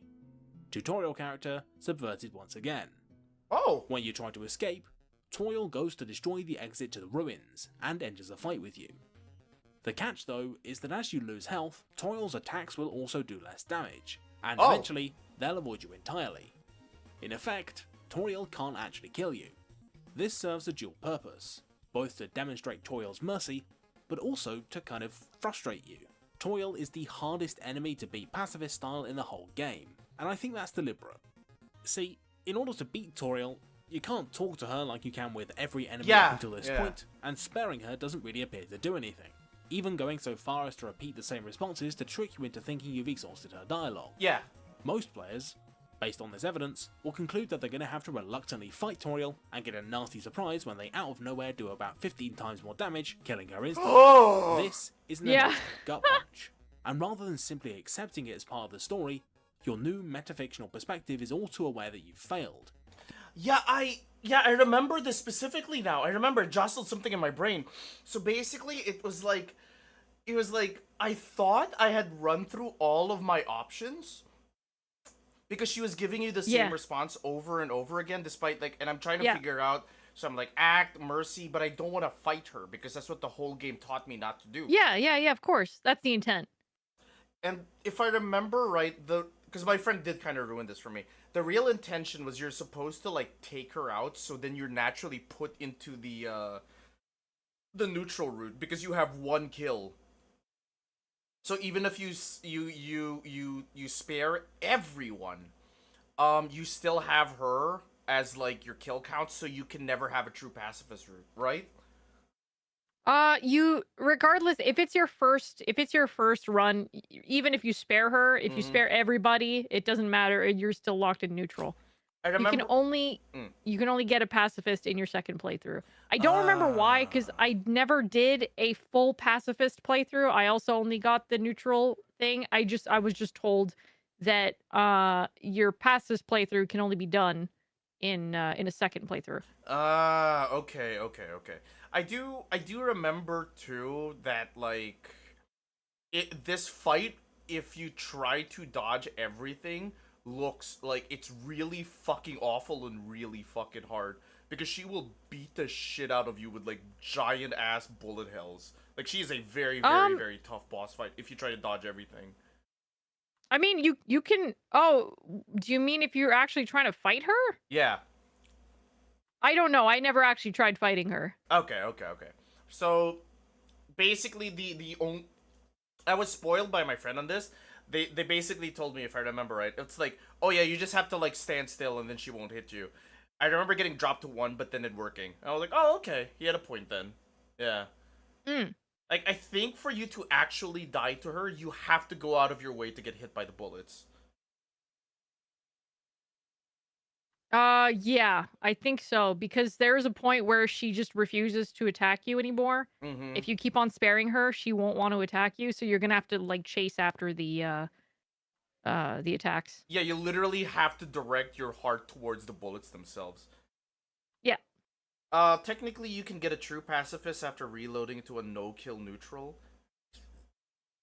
You have to kill someone at some point during the neutral route. There's no avoiding it. Oh. I don't remember that. I don't remember that either. Hello, Adeptus. Welcome in. When was the last time you played Undertale 2? Probably the same as you. Fucking 10 years ago-ish. But your memory isn't as bad. I mean, you brought up a few things that I forgot about completely, so... Which one? The muscle horse? The muscle horse, the frog at the beginning, the whole snowman thing. I did not remember the snowman at all. There was a snowman that you had to carry their soul or some shit. Yeah, I do not remember that at all. There's a reward at the end if you bring it all the way to the end, yeah. Okay. Anyway, you could have saved her if only you'd done better. Two things happen here. Either you'll be locked into the so-called neutral ending of the game where you've killed at least one person, and the memory of killing Toriel will drive you to think more carefully in the future, or more likely, you'll realise, oh, hang on a minute, this is a game. You can just reload your save and not kill her this time. In doing this, you've accepted Undertale's nature as a game that you can manipulate. Well done. But it's not done with you yet. Moments after killing or saying goodbye to Toriel, Flowey pops back up and has a bit of a chat with you. If you successfully spared Toriel first time round, he'll taunt you about eventually needing to kill out of frustration and give a vague warning about his future plans. But a far more interesting bit of dialogue gets shown if you reload to save her. Flowey knows what you did. He knows you used the power to save in order to bend causality to your will, and in doing so, replaced him as de facto manipulator of time and space. This revelation that you're somehow like Flowey kind of makes you feel gross and guilty. Like you cheated. And that's something that's difficult to rationalize away because, well, you did. You bent the rules of the game so that you could feel better about yourself. Even if you didn't save Toriel, you're confronted with the fact that you could have saved her, but chose not to. hug. And without Undertale's help, you wouldn't have been able to realize what that decision really meant. Media has the power. Yeah, I fucking remember now. That fucking flower. Remember, it was Flowey and Sans Undertale. They remember everything you did. Because they could, like, there's a read bit your of save files. Sorry, go ahead. Yes. There's some fourth wall breaking, some meta stuff going on with those two. Oh, yeah, and the game could, like, basically crash on its own or some shit. It could, like, basically turn off on its own, right? Thank you, Adeptus. Yeah, so are you locked into like a neutral route if you like reload your save, chat? Do you remember? So someone said that you go through your entire neutral route, and once you're finished with the neutral route, then you can reload and then do the pacifist route as long as you didn't kill anybody in your first run. From what I understood. Oh, that's actually really nice of them, though, to be fair.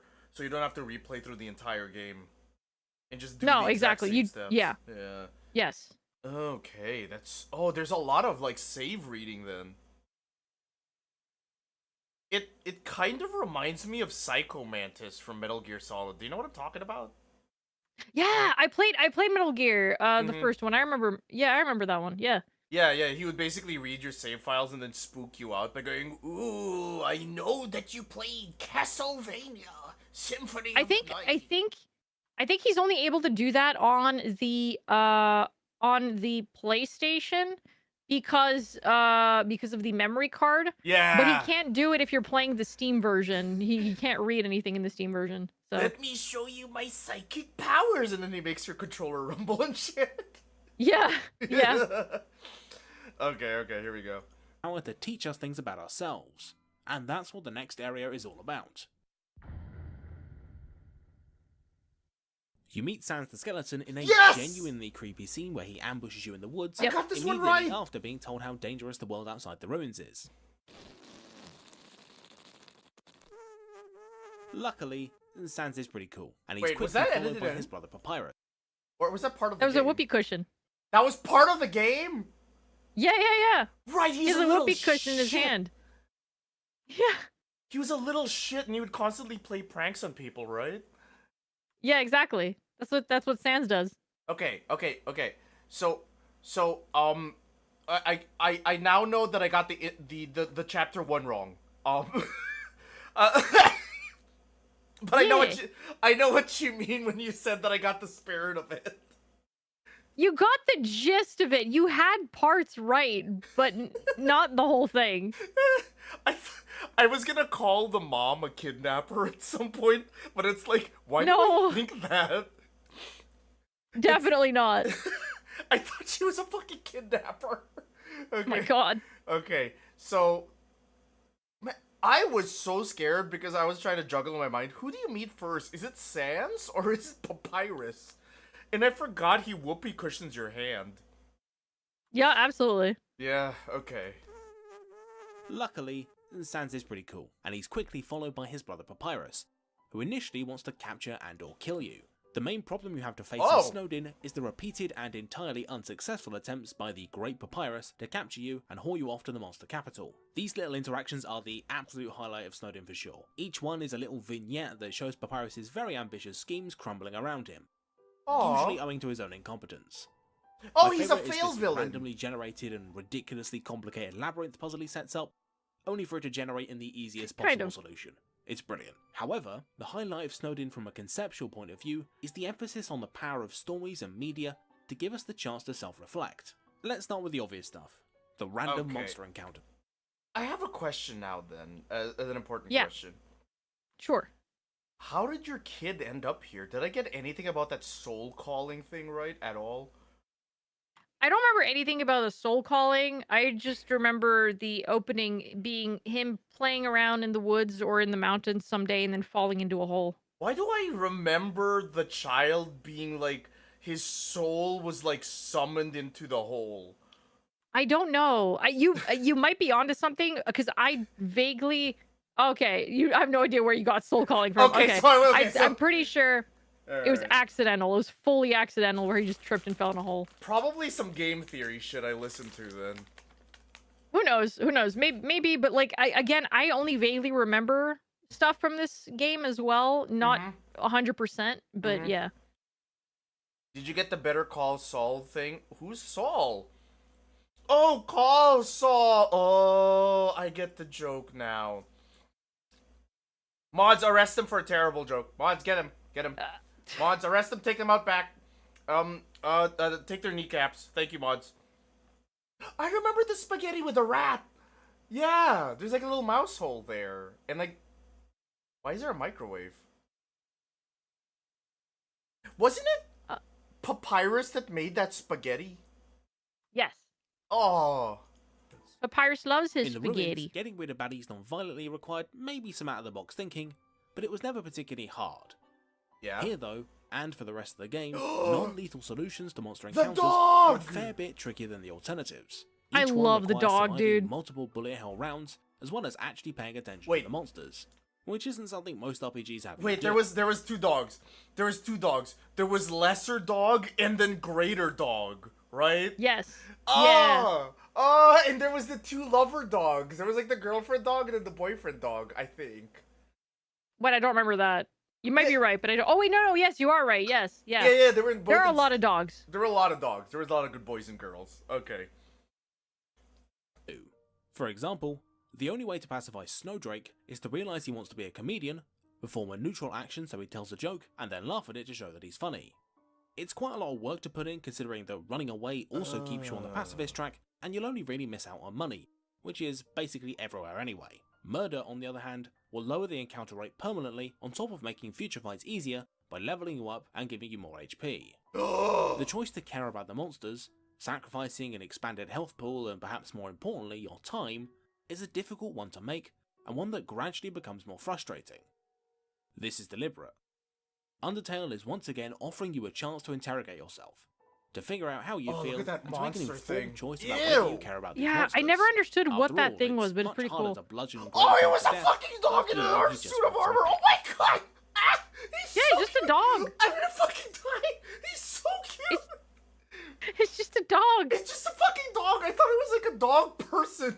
Oh my god. No, Oh, he's a best boy. he's just a boy. Yeah, I remember getting through each fight. Like each monster had their own convoluted way of beating them. There was like really stupid ways in how to like beat monsters. Like one of them was basically like he was being obnoxious, so you just have to ignore him and not acknowledge him at all. Yeah. Yeah. Wait, the lance is also a dog? Wait, I'm stirring a great memory in my brain, Alfina. I think at some point your inventory just gets filled with dogs.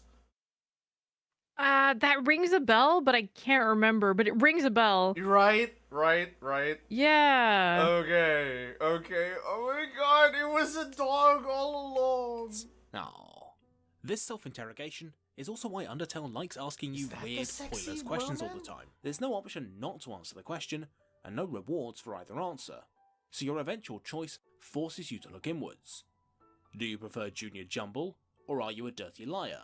Do you prefer, Sans, or the Great Papyrus? Papyrus! You might subconsciously already know the answer, but Undertale offers you an opportunity to consciously figure out your own opinions and biases and act accordingly. All this is shown in very clear terms through your interactions with Papyrus. Just like how playing Undertale has given us a chance for some introspection, so has playing the game of Monsters vs Humans offered Papyrus a chance for a bit of soul-searching himself. Okay, oh my Over god. time, Papyrus goes from directly adversarial in the first puzzle to helpful in the XOXO puzzle, and by the end, he even deactivates the deadly Gauntlet of Terror because he's realised something about himself. Papyrus isn't violent, he just wants approval and friendship. Right, this was a big theme with the game I'm remembering now. That was the biggest thing I was confused about, is like, why are they trying to kill you but become friends with you too? I got that, I think, sideways. If I remember right, it's through your, like, encounters where they're trying to kill you that you actually develop a friendship with all of these monsters. Did I get that right? It's because like they see you as a human, and they are under the assumption, because of the history between the monsters and the humans, they assume that you are absolute evil, you are pure evil, you are a human, you are evil, you're there to kill them. So they're like, well, we have to protect our monsters from the humans. Wait, So that's why they're kind of just like, coming at you a little bit aggressively until you show them like, no, I'm friend actually. did I get the racist human war correct? I don't remember a war, but I know there was like an issue between the two. Yes. Chat, did I get the racist human war against the monsters right? Chat, help me out here. Help us out here. But yeah, I remember now Yeah. that, yeah, that's a bit correct. That's sort of correct. There was a war, yes. Okay. Yeah. Okay. Yeah, I remember Papyrus, like, his traps being bumbling. Like, oh no, you solved my trap. Oh no, and then you turn into a rival. And then for some reason, he gives you spaghetti in a microwave? But Papyrus is also silly. They're all kind of silly. they're all kind of silly. But basically, by being nice, even though they're trying to kill you, you do become friends with them, I think. Yeah. Okay. Yeah, you're showing them that, not all humans are bad, and, that there's nothing to be afraid of with you. Ah, okay, so the whole reason they were trying to take us out is because they were basically afraid of us. Yes. Oh, okay, that makes sense. That makes sense. I especially remembered that monster form of player. I'm gonna call them player from now on. Okay, bowl cut. And learning that has made him realise that he doesn't actually want to hurt you, just like the other monsters you've met.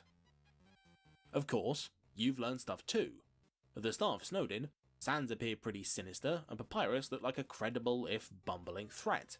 However, now you know the Skelly Bros, as well as the other sentries, are basically harmless. All because, for a brief moment, there's so many your dogs. personal story and Oh their my sentries god, how many dogs are there? are basically harmless. All because, for a brief moment, your personal Yeah, there's like... Yeah, there's so many... There's 5 dog characters, yeah. So There's a lot of them, yeah. Yeah, Alfie, at the bottom right, I think that's the couple, essentially. There's like a girl dog and then a boy dog, if I remember right. And then, oh, lesser dog's the small one, and then greater dog's the big one. What the fuck is that Yeah. dude's issue there in the leftmost? What's Oh, his problem? he's just trying to make a living. Wasn't there like a character in Snowdin was basically like a tired merchant? Like he was a service worker that was tired with his job? Was that in Snowden? Might be.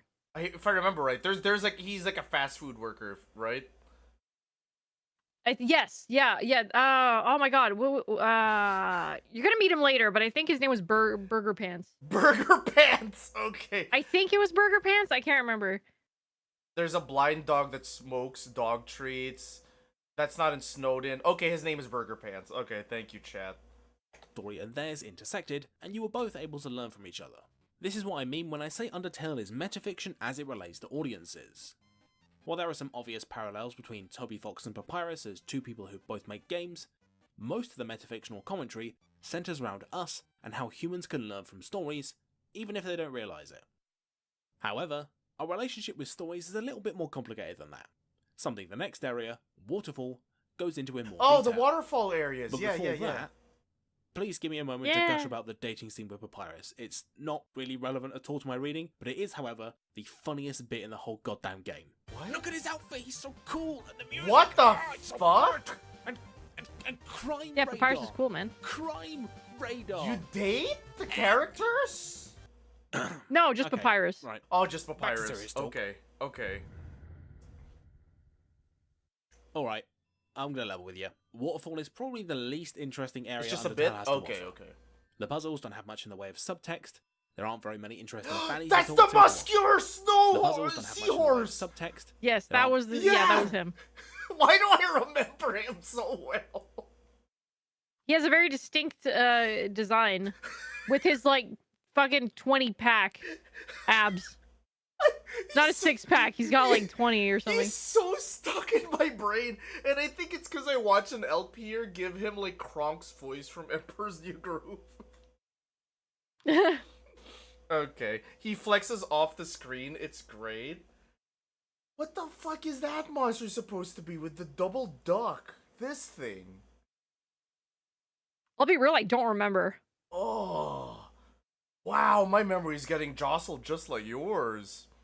Yeah. So I think this is a solid video so far. He's just kind of talking a lot about meta commentary, but I'm honestly kind of like, yeah, duh, on it in a way, because I've seen all of the game theorist videos, and it's like, yeah, the whole gimmick was to why this game became so popular, if I remember right, was about like the meta gameplay of like the game messing around with your saves and it like basically shutting down the game by itself, right?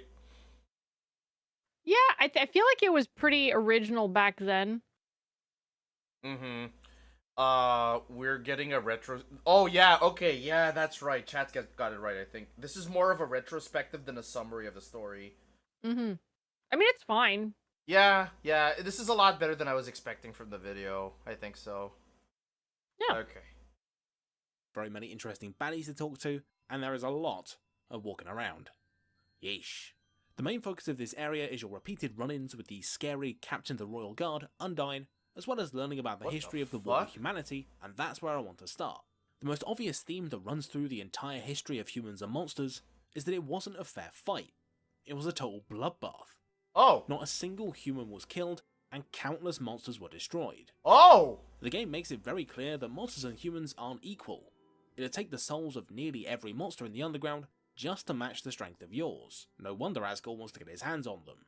There's some interesting parallels between the continuing human-monster hostility and our relationship with fiction. Human beings have evolved. Oh, I didn't know that at all. Yeah.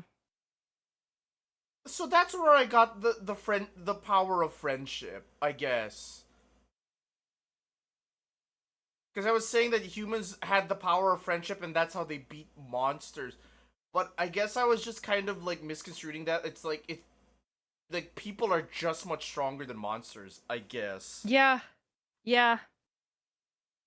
Yeah, chat saying it was not a war, it was just really violent. More of a massacre. Yeah. Wait, so did the monsters like just willingly seal themselves into the hole then for safety? Sorry, repeat that? Did the monsters just like seal themselves into that hole just for safety? It's like, oh, we need to get away from these humans. They're so scary. Yeah, the humans sealed them. The humans sealed them off. Okay, so at least in the war, no, the humans did not want to like wipe out all monsters. Okay. I'm pretty sure that they would have if they could, but I think that there was like a stalemate and they were, well, not a stalemate, but it's more like a, well, like the monsters probably surrendering and then the humans being like, okay, we'll leave you alone if you go in the hole. Oh, and this is why they're so scared of you, because you are so much stronger than them, like actually. Yeah, I think so, yeah. Yeah, okay. Understand the world. I don't know if through that's the the medium of actual reason, stories. that's my In assumption. the olden days, Me too, humans used to tell stories of gods moving the sun across the sky. It was wrong, but it did correctly explain the idea of days. Monsters cannot do And anything. things haven't really changed that much since. The point is, humans learn through stories. And because those stories inform so much of our understanding, people tend to get quite attached to them. When confronted by someone who's experienced different stories, or the same That's stories the from a sexy different perspective, merman! and has come to different conclusions, the default human response is, well, violent rejection. It's this pushing away of things that contradict our worldview that has informed basically all of human history. Cultures clash, people die, no one has a good time. Okay. This is what happened when the differences between humans and monsters became too great, and the humans won. Now, this is the part where you're probably expecting me to say we should be tolerant of everyone and respect everybody's beliefs, right? Not quite. Uh-oh. What we need to do is to keep an open mind. This is made blindingly obvious when you face Undyne. She, unlike Papyrus or Toil, really wants to kill you. She's convinced that humans are evil.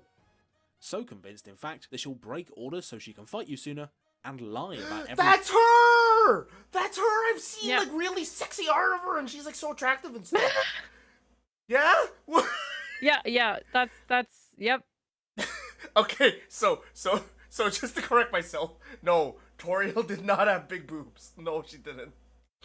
No, she didn't. No, That's just the fan art's problem. that is the fan art. Yes. And to be fair, they mostly got this person right at least. But Yeah, she Undyne is a a muscular lady. Yeah. she's okay. I don't know. I think you put it best, but basically the fan art's really flattering for most of the characters.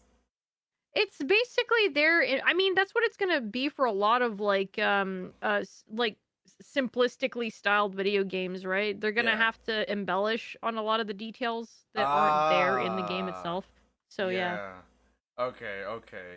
Yeah. But- yeah. Go ahead. Sorry. Undyne is canonically very strong. So yeah. Very strong. I'm hoping I got the girlfriend part right because I don't know where I pulled that from. Okay. Where who Undyne having a girlfriend? Yeah. You'll see. Okay. I hope I got that part correct. Okay. I hope I'm just not imagining it. I remember a date. The game's quite. I will say stylized. nothing. I will Okay. say nothing, and you will see.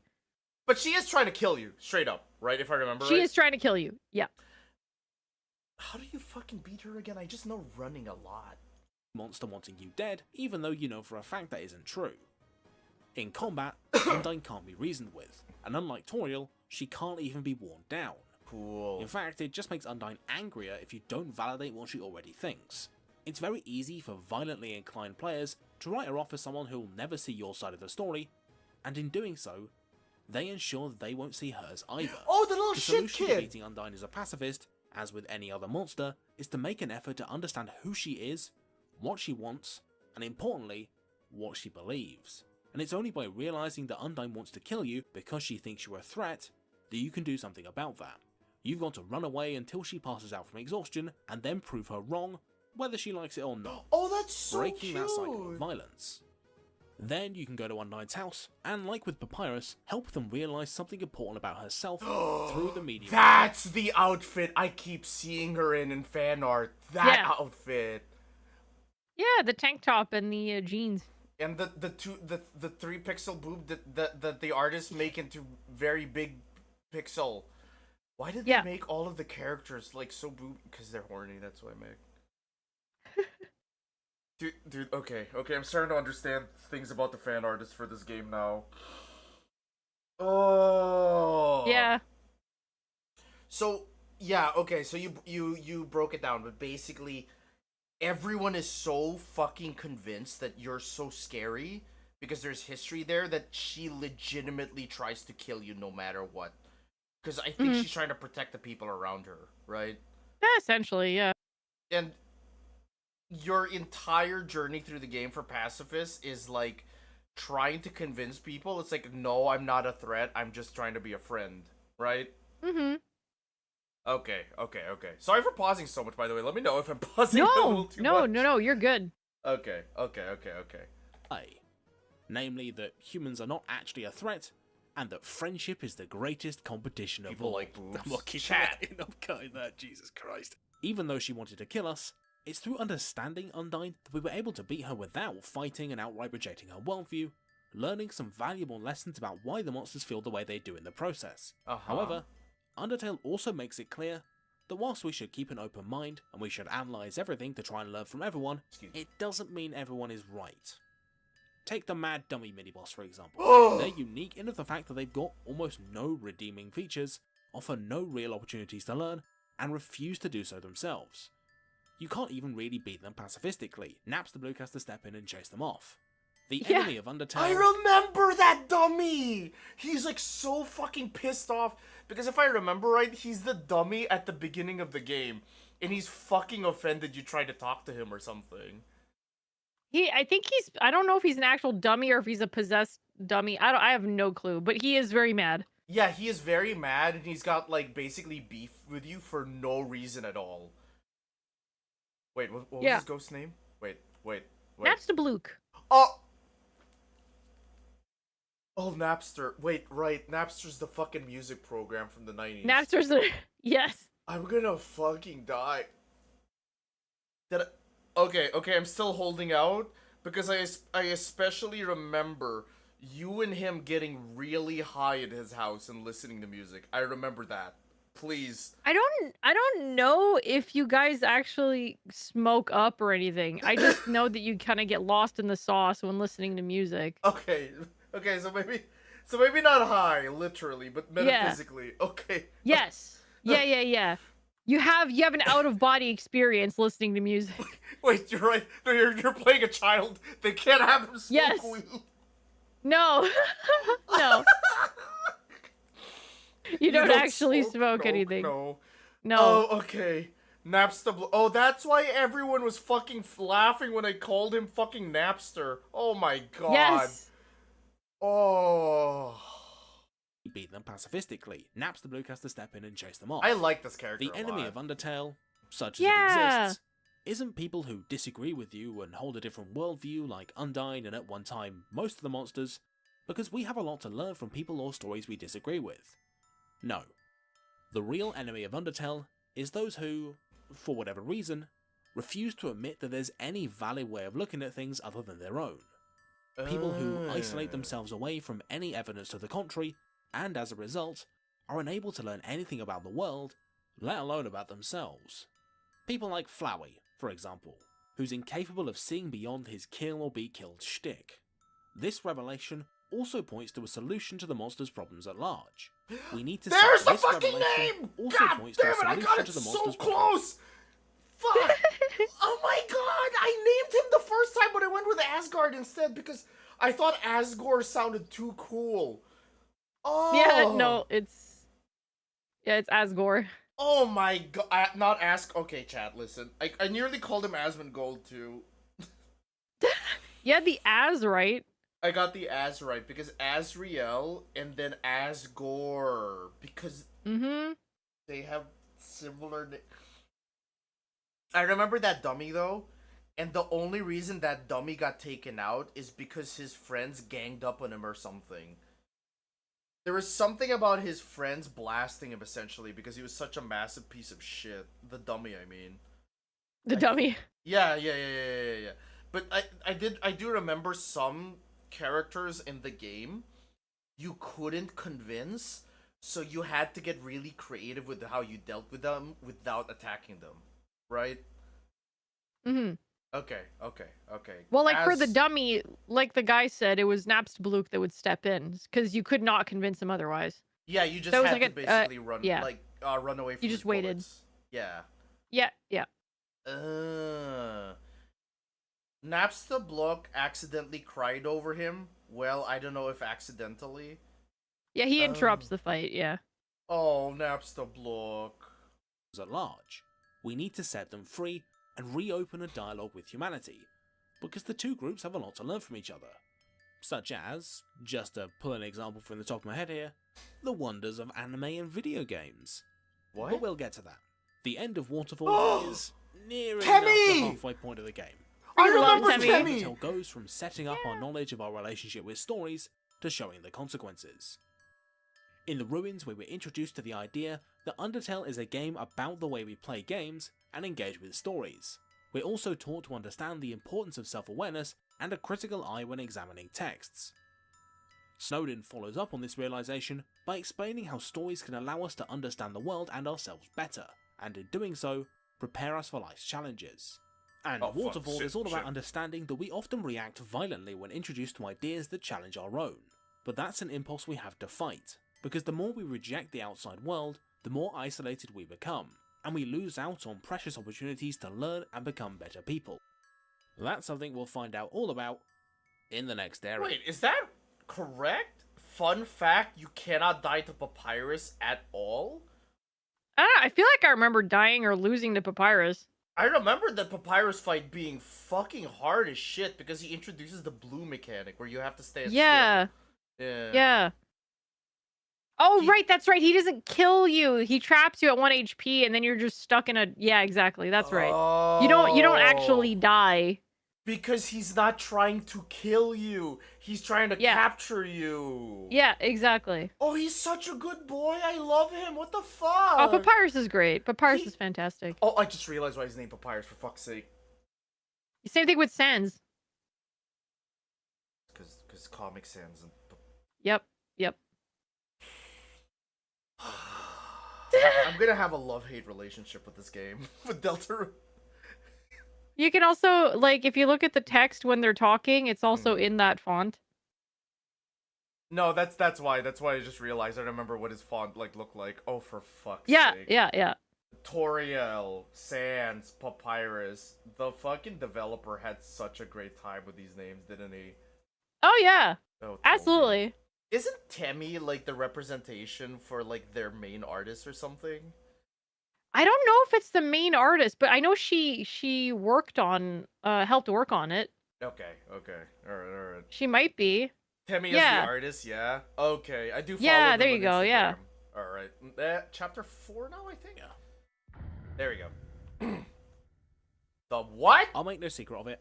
Hotland is my favourite area in the whole game.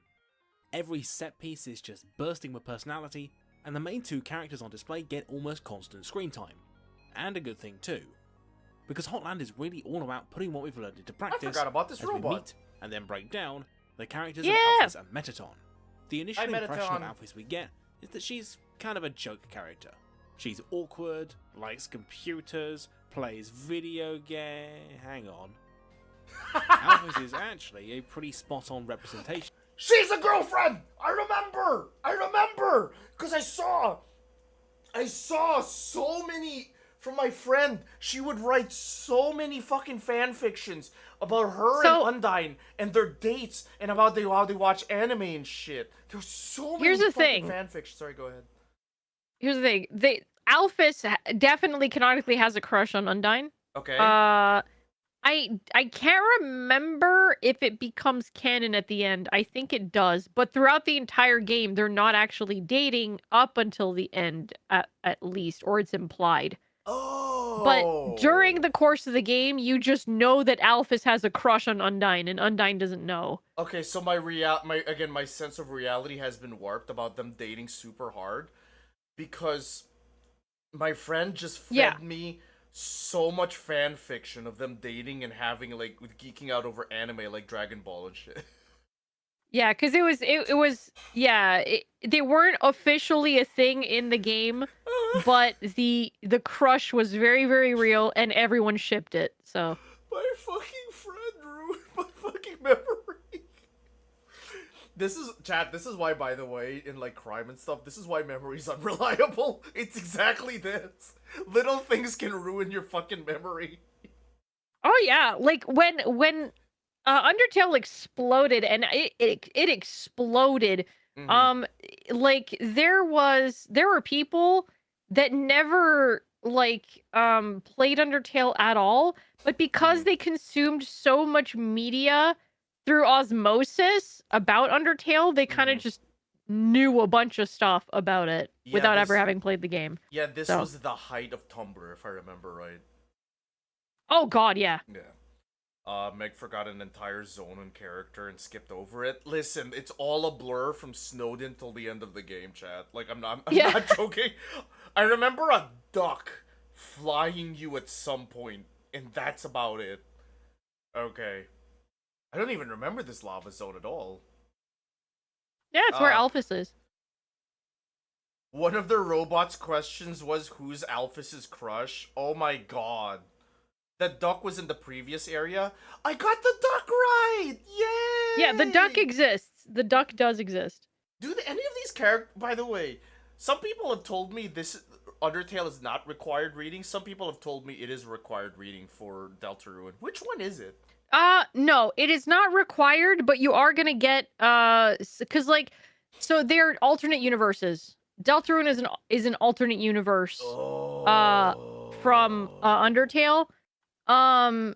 so yes, you're gonna see cameos. You're gonna be like, oh hey, I recognize this character. I recognize that character from when I played Undertale. But it's kind of like an AU. It's an alternate universe. So basically, I'm gonna get more from the experience if I've already like played through Undertale. Yeah, but it's not going to like it. You're not gonna lose out on anything if you didn't. You can play Nier Automata without playing Nier itself, but it helps with a lot of context. Yeah, Oh, it's that kind of thing. It's that kind of detail. cool. Okay. Of not just the typical nerd, but also of the Undertale demographic. Alphys suffers from anxiety, difficulty talking to people, as well as a lack of self-esteem. However, like many a nerd, all those things melt away when she gets a chance to talk about the things she loves. Alphys she's is stacked so up against cute. Metaton, who She's very much adorable. represents the other end of the social scale. Metaton is Metaton. charismatic, confident, and, do if I you don't not mind me remember you saying, at all? a real looker. There's You're the gonna remember small him downside of eventually. The fact that Metaton has it I don't out for think so. humans, but don't let that distract from his You will. boxy charm. Despite appearances, these two are emblematic of a lot of the same ideas. Most of Hotland is spent adventuring through some pretty tricky puzzles and battles in between these big set-piece encounters with Metaton, where he'll Alright, he had a mimic game classic show. TV show format before trying to kill you. Yeah. There's a cooking show featuring human souls as the main ingredient, a news broadcast where it turns out everything is bombs, and even an opera. But as luck would have it, your new friend Alphys always manages to save the day with a Aww. new gadget like this jetpack or an upgrade for your phone that Wait, makes did it Alphys shoot make the robot? lasers. Yeah. She's like a super genius. Oh, and she's a nerd too. Yeah. Deltarune is an. I just realized that just. Yeah. Deltarune is an anagram of Undertale.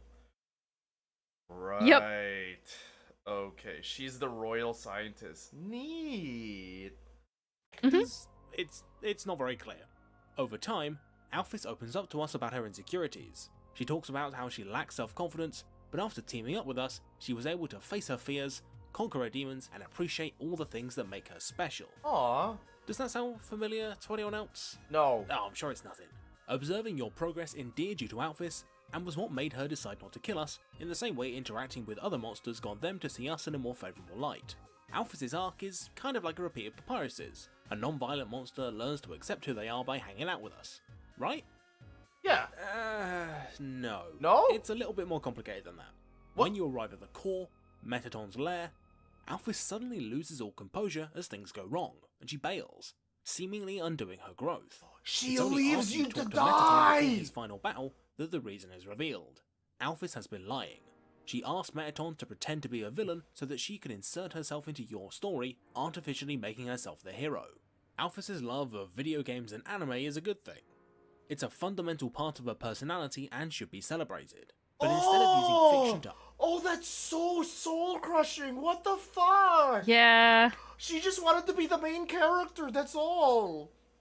Yeah, there are like I had a friend who fucking hated Alphys. Like I can understand the disdain, but on the other hand, I'm just like she's just so like she's just like her self-esteem is just so subterranean that you kind of just feel bad for her, and it's just like, man. No. So yeah, I don't no, know. It's I don't think I could hate her. It's not. This is gonna sound really mean, but I think it's the best way I could put it. It's not that she's evil and manipulative. No. It's that she is pathetic, and she just Yeah. trying to find like a way to make her feel good. She's gone through a Yeah. lot. Yeah. Exactly. And she's kind of just making some poor choices because of it. Oh, okay. Royal scientist. She has made weapons of mass destruction, is my bet. I think. She has made some things that she's not happy with, but you'll Okay. see. You'll get to that. If we get through the passive route, we'll know she is just a disaster. Okay, Yeah. okay. She wanted to be a Yeah. hero. Okay. Ask herself who she is, what she's done, or who she loves, Alphys has retreated into this childish fantasy and refuses to actually engage with the world, as encountering new ideas would mean asking herself some uncomfortable questions. Yeah. Humans and monsters alike There's react Burger negatively when our Pants! preconceptions are challenged, but that reaction can be even more dangerous when it's directed at ourselves. Metaton has a similar arc. Both Alphys and Metaton, who was at that point a ghost like Napster Bloke, met at a human culture fan club, and it was through experiencing human stories, but more importantly getting to know Alphys and her perspective, that Metaton began to form a cohesive sense of self-identity. This culminated in Alphys building him a body that reflected this new identity in a Oh, transparent metaphor. So Metaton was actually a ghost like Napster Block, then, I Yeah. guess. Yeah. And they couldn't interact with the world, so they gave him a body. Yeah, she made a body that would fit him. Cool, and it's like the box shit. I would love to be a robot too, like that. Hell yeah. Immortality. They were cousins, I believe. Oh, okay. For gender transition. But just like Alphys, Metaton's good Whoa! intentions stray. He became absorbed Yeah. in the... But just like That Alphys, is- Metaton's good intentions... I fucking remember this! There you go. That is the Metaton that everyone knows and everyone draws. Yeah, I remember. I remember all of the unreasonably sexy art of Metatron now. It was always Yeah, really Metaton, leggy. yeah. There was never any, like, booby, but it was really leggy. But I was Yeah. confused because, like, I didn't know which gender it was all the time. It was like they had boobies and some, and then some they were really jacked. And I was like, which one is it? I'm pretty sure he's just purposefully androgynous, but Okay, he's very androgynous. yeah, Okay. he's still a very it is made on purpose. Yeah, he's still I'm pretty sure Metaton is still a dude, Because but an androgynous dude. I've seen the art of, like, their chest is, like, gigantic badonkadonks, but I've also Yeah. seen them drawn, like, hyper jacked. And I was like, which one is it? Yeah. Okay, so it's basically androgynous. Okay, that's so good to know. Just Yeah. people just kind of went overboard. Okay. Oh Some my people God. like to be a little extra with the art, but yes. You know, I'm starting to realize now. I think I should just ignore how big the boobs are for every single fan art I've seen, because I think that was all made up. Yeah. Yeah, do not take fan art as canon. Okay. That's typically a safe way to go about it. Oh. Okay. and astray. He became absorbed in the inauthentic glitz and glamour of human celebrity and ended up forcing people around him to conform to an increasingly narrow worldview, and Alphys didn't make the cut. It isn't until all of Metaton's fans call in at the end of his battle that he realises he's become the inspiration for a new generation of monsters and reconnects with why he wanted to change in the first place. The mistake both Alphys and Metaton made is that they used stories to avoid learning about themselves and becoming isolated from the world. Alphys, in trying to recreate the game she loves, attempts to substitute the cliche character growth of Mew Mew Kissy Cutie for actual personal introspection. Metaton too tries to fill the void his friends once occupied. with Right, he was luxury, talking about that in one of the cutscenes. One of the games she Yes. plays is like Mew Mew Kissy Kissy or some shit. Mew Mew Kissy Cutie. Yeah. It's her yeah. anime. It's her favorite anime. And also, Metatron had an actual show that people were watching. And their Yes. viewership kept going up as you were fighting with each other. Yeah. Do not take fan art as canon. We remember your cow moms and boobs. Oh my Yep. God. He live streamed the fight. He was a streamer before it was popular, Chad. Yeah, he had to get those views in. He had to get his CCV up.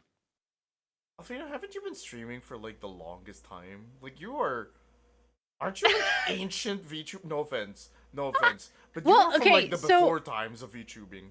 I wasn't always a VTuber. I was a VTuber officially starting in 2021. Okay. But I streamed I streamed I first started streaming in like 2012, but it was very on and off. Dude, that is so- absolutely the before times. Holy shit. Those both the before times, yeah. Oh my And it wasn't God. even I don't think Twitch TV existed in 2012. Was it Justin TV? Because I think I didn't stream on Justin TV. I streamed on a it was on a website that I believe used livestream.com, and I used Procaster to stream to it. Fucking those are two names. So- I haven't thought about it all. Holy Yeah. So it was on. So like the folks that I streamed with, it was a group, Yeah. and they had a website. Mhm. And the websites and the live stream was embedded on the website with an IRC chat. So Cool. it was the early days, man. Holy shit. The before times. The before times. You were the primordial VTuber. Yeah. Sorry. Back in the days where like webcams weren't mandatory for streaming. Yeah, they kind of are now, aren't they? Wait, so you've never Yeah. done you were never a webcam streamer at all? Like never ever? Nah, Too shy? nah. I think I had like one stream on Twitch where I used a webcam, but even then I was like, I don't like this actually, so I'm just not gonna do it anymore. So you never tried webcam at all? Didn't After like that. it. I didn't like it. yeah. Nah. Yeah, I have the same issue, but for me it's like I don't want people seeing how my room looks constantly. Mm. It would mean I have to clean up, and I kind of like leaving Yeah. a little bit of a mess. Yeah. Some people stream without webcams, to be fair, no VTuber.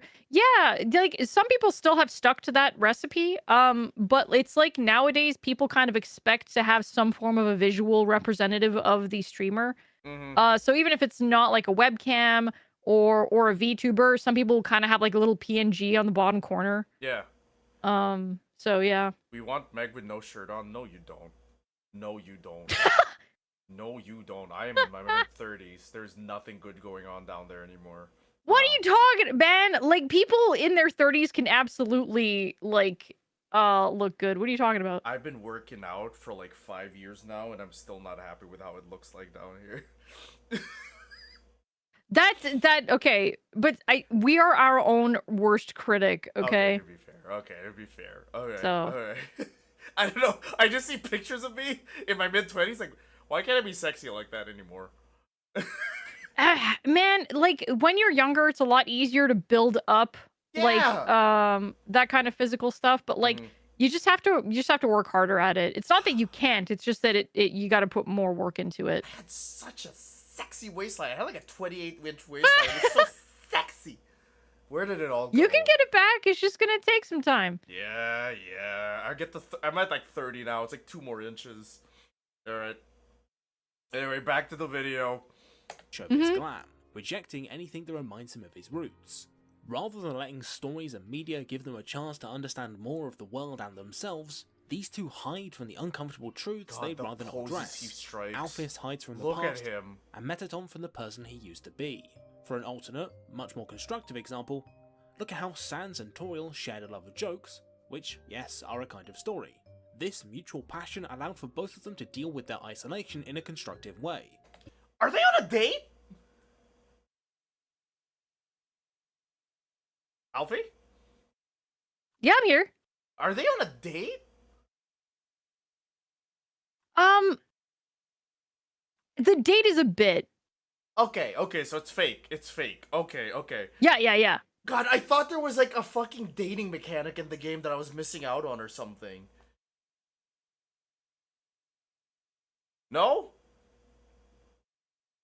Kinda, he took you to dinner? Yeah, exactly. Okay. Sorry for interrupting. I was so confused, like seeing you guys at like a dinner table. The date mechanic is a bit... Okay, thank you. Leading both of them to become more receptive, compassionate people who didn't, as Sans says, kill you where you stood. Huh. Unfortunately, the same can't be said for most monsters. If you've been paying attention to the stuff going on in the background, you'll have realised that monsterkind is fixated on the story of the war, long after humanity has forgotten about it and moved on. Oh. Kids play humans versus monsters, they've got these obvious human murder simulators lying around, and even what passes for monster religion has become all about justifying the war. Instead of looking for new stories and new opportunities to grow, monsterkind has largely isolated itself more than humans ever could, using the narrative of the war as a security blanket to ignore their problems and deflect their personal issues. But why has this gone on for so long? Surely the monsters would have moved on after hundreds if not thousands of years, Okay. right? And what's the deal with Asgore, the Monster King? As miserable as his war has made the monsters, they've got nothing but nice things to say about the guy. Well, we're about to find out I as we love enter the the gay final area, guards. Oh. New Home.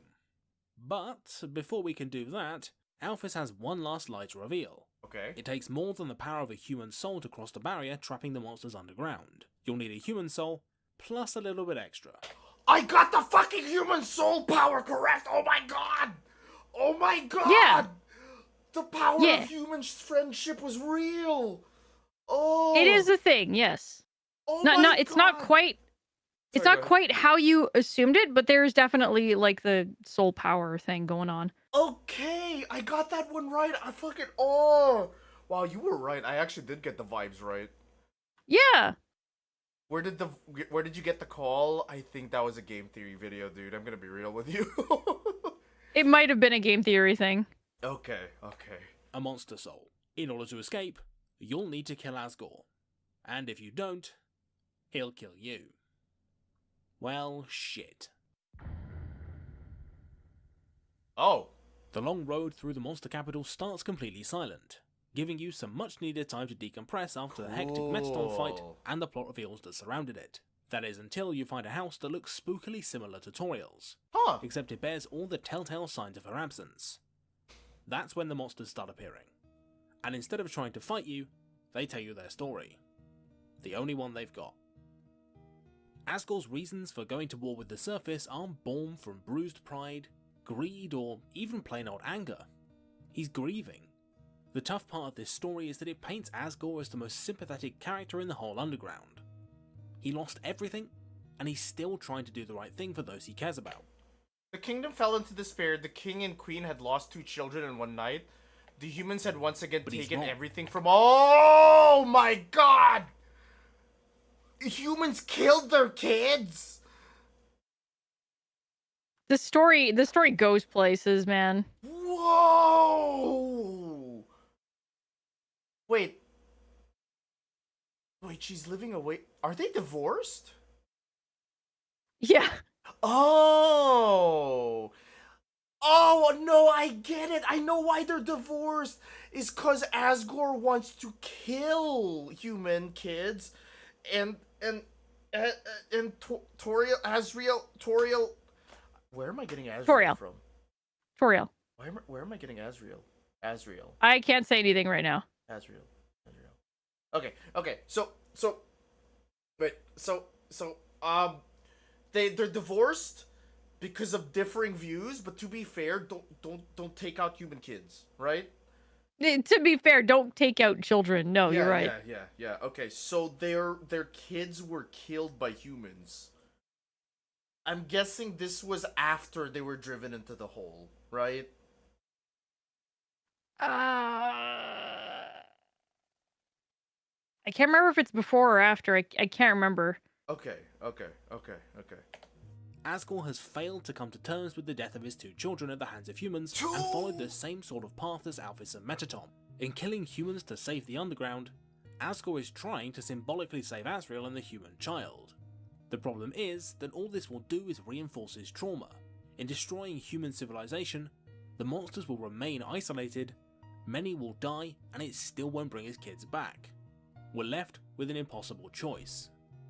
If you kill Asgore, who has every reason to feel the way he does, you undo all the work you've done to help the monsters on your journey and crush any hope they have left, proving Asgore right.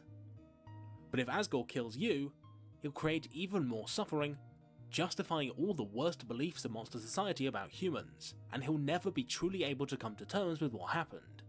It's kill or be killed.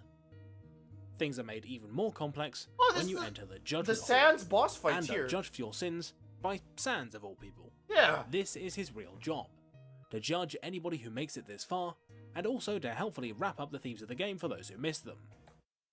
A human child fell to the underground, and Asgore and Toriel found them and took them with their own kid. Oh, that's so cute! Yeah.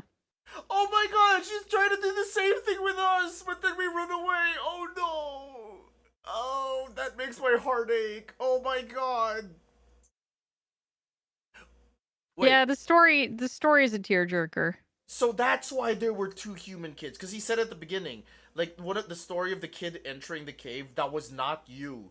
that was theirs, right? Mhm. So both of their kids died to humans for some reason, and basically, as Gore is now really pissed off, and he wants to get back at the humans, right? That's what it seems like, yeah. Okay. Do these wait? These characters do show up, right, in the Deltarune? A lot of these characters. A lot of the characters do show up in Deltarune, but again, it is an alternate universe, so they're kind of different.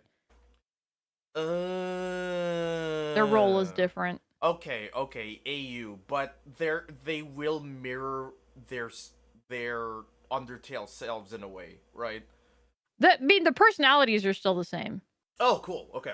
But because the narrative and the world and the universe is entirely different, they're not really doing the exact same things. Oh, cool.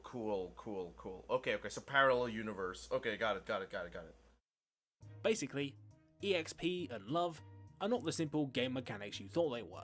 They stand for execution points and level of violence. What the and it's that fuck? second one that Sans has the most to say about. Love is a representation of what we talked about earlier in Waterfall. The more you kill stuff, the easier and easier it becomes to justify your violence, and the deeper you spiral into this singular obsession, the harder it becomes to see anything else.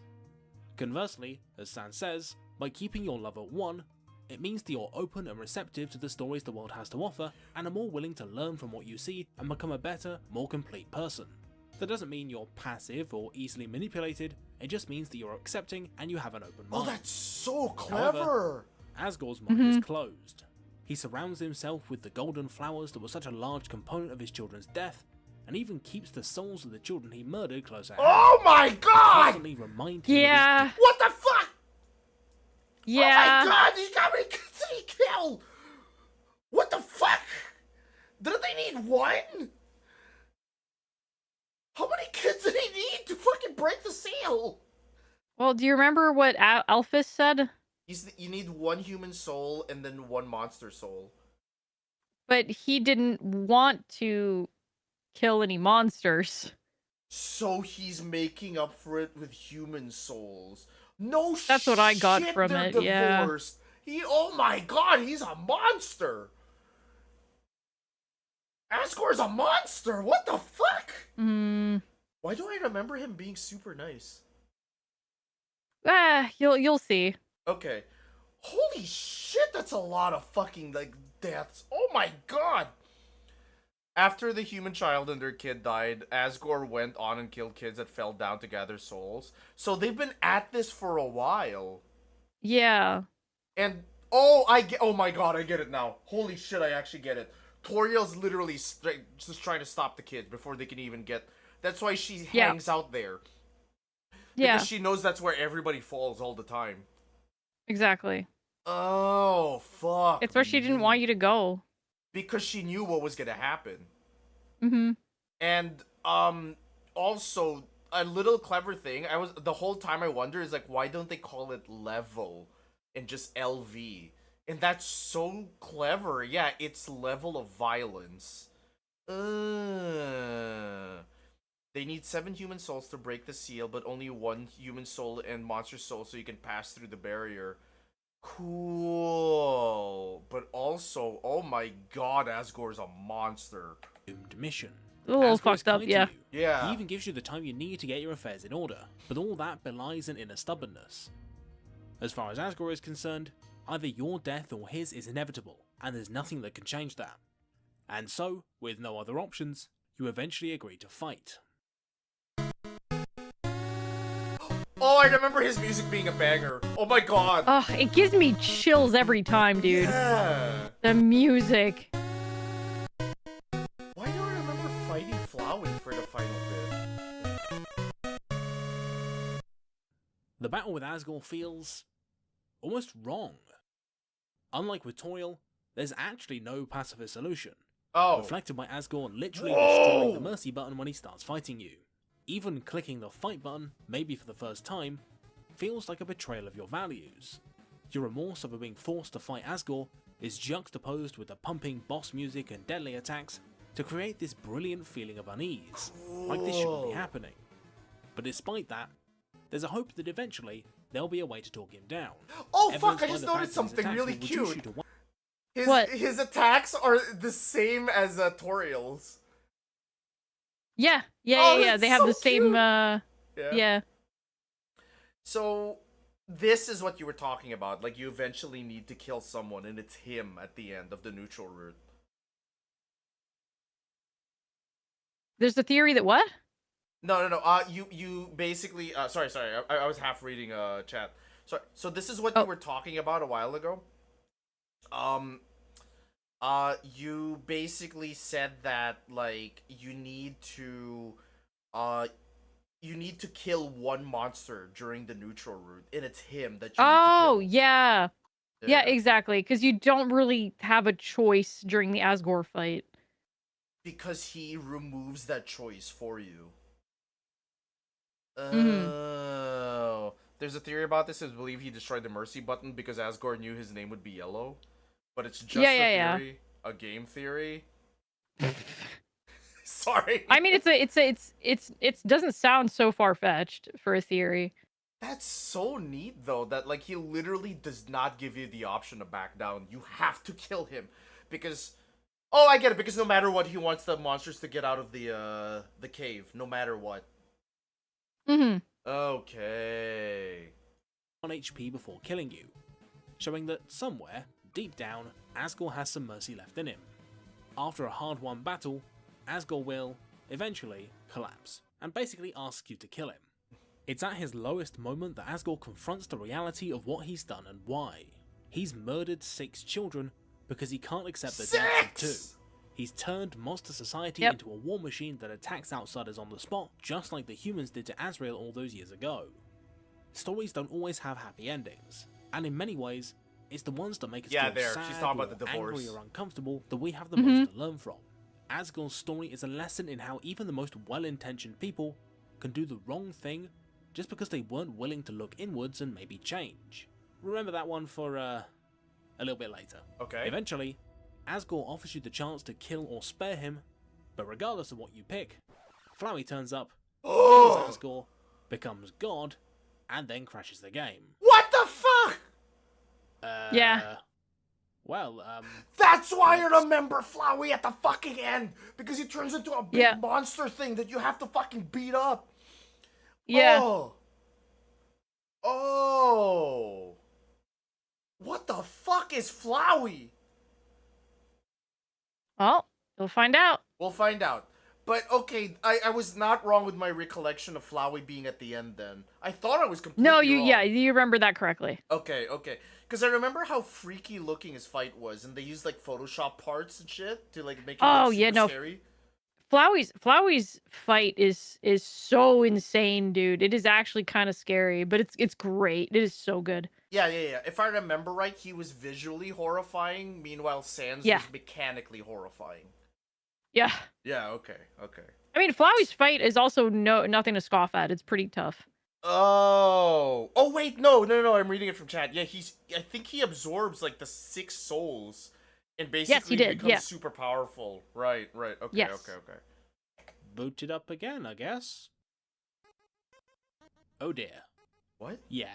In absorbing the 6 human souls, Flowey has become the most powerful being in Undertale and has wrenched back the ability to influence the world, pretty much making him God. The final ingredient for his metamorphosis is the 7th and final human soul, yours. Cool. Flowey's my god! Unlike everything else, is almost deliberately devoid of depth. So Yes, good, it's a dude. flashy boss fight, but it's actually really quite forgiving. What the There's fuck? allusions to the personalities of the 6 human souls, but ultimately, they end up being a bit of a plot device to defeat Flowey once and for all through the power of friendship or something. Yeah. It's This all a fight bit was so shallow. visually cool at the Even time. once we've beaten Flowey and are offered the chance to spare or kill him, we still haven't really proven his philosophy of kill or be killed wrong. We've just delayed it. If we kill him, not only will he be proven right, but he'll come back to life the moment we reload our save. Sparing him isn't much better. Flowey openly admits that he has no intentions of changing his ways, so mercy here is just going to put us back where we started. Even the credits are a bit somber, and it's not like we get a particularly happy ending for the characters either. They're still trapped underground, with no chance of freedom. But then, Flowey pops up, and tells us that because we were so nice and spared him, he could get us a better ending. Oh. I mean, well, that sounds like a deal that definitely doesn't have strings attached. Okay, that's the neutral Mhm. ending. You get a shit ending. You don't get a shit ending. You get a kind of okay ending at the end, but then Flowey goes like, "Hey man, you Well- can get a different ending then." This isn't the end. What do you mean? You're still if I remember correctly, you're still in the neutral ending right now. Oh, time loop? Not quite. Okay. He only does if you spare him. If you kill him, he doesn't. Yeah, there's more. Okay. Yeah, okay. there's more to the neutral story. Yeah. This game was so much deeper than I fucking remember now. I just remember like 3 endings and that's it. Huh. Yeah, it goes places. It's great. I have a question then. With like, I guess like Mm. to be careful about spoilers. Does Deltarune have this level of depth to it? Deltarune is not finished yet. It is So- still we're only on there like chapter 3 and 4 released I think last month. Mm-hmm.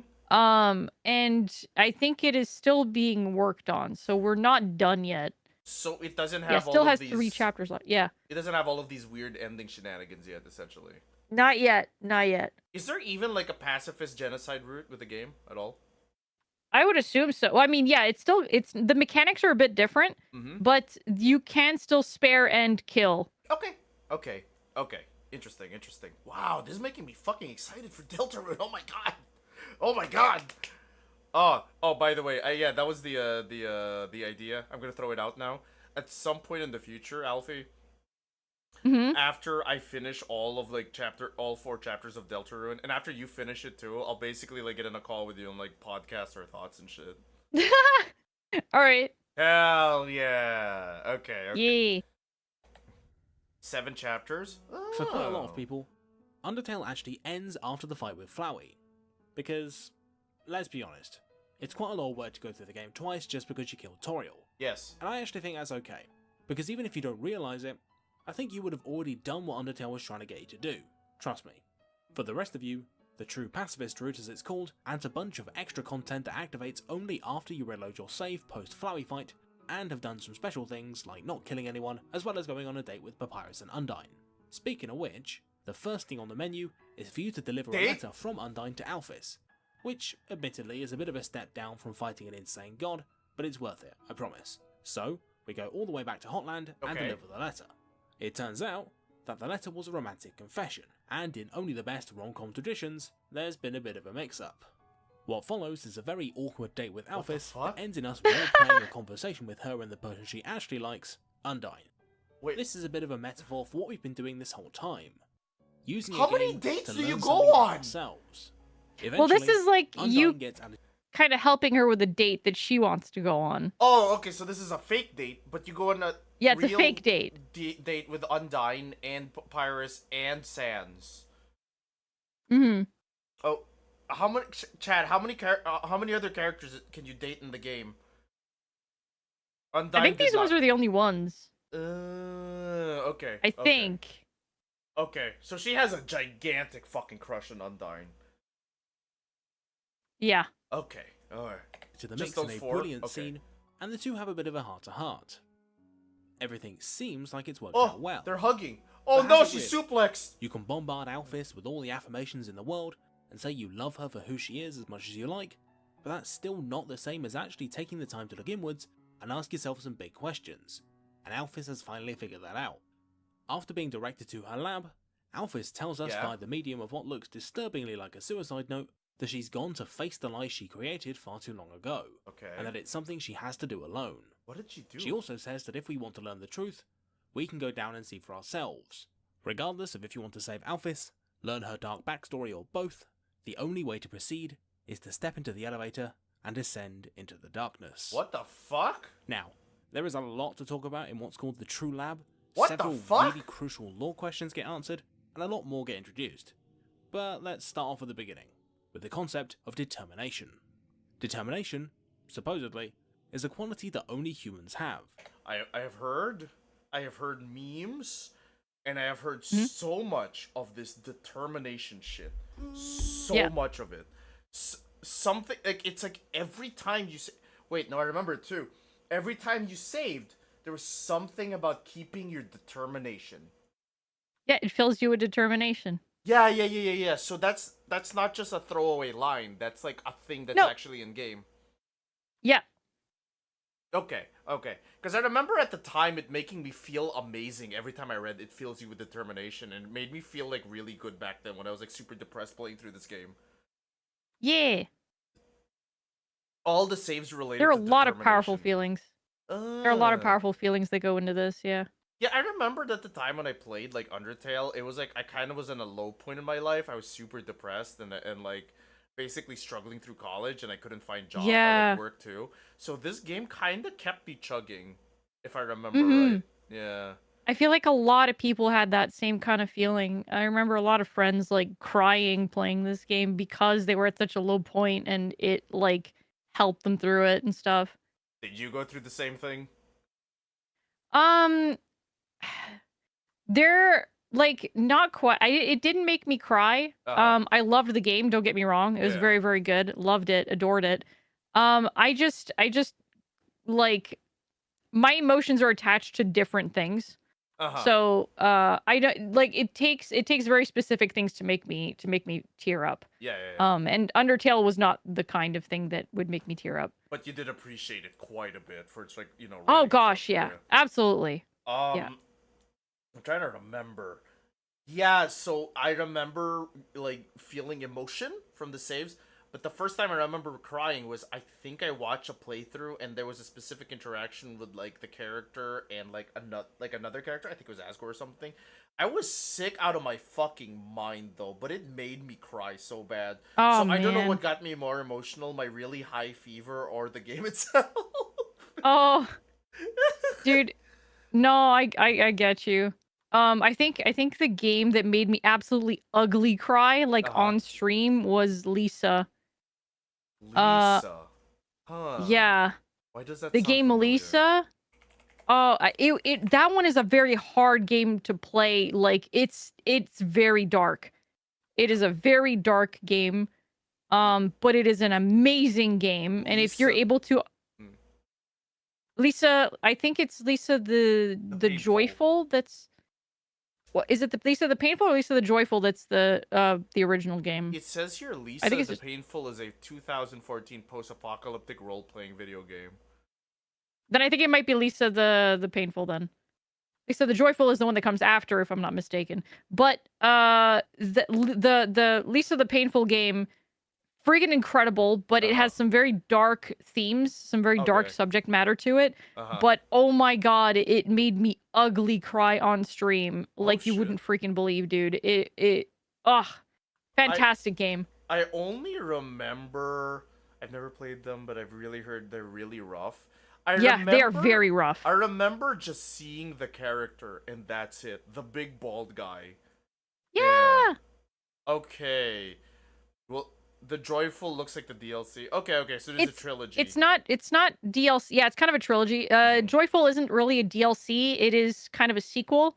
Mm-hmm. The first game is just called Lisa.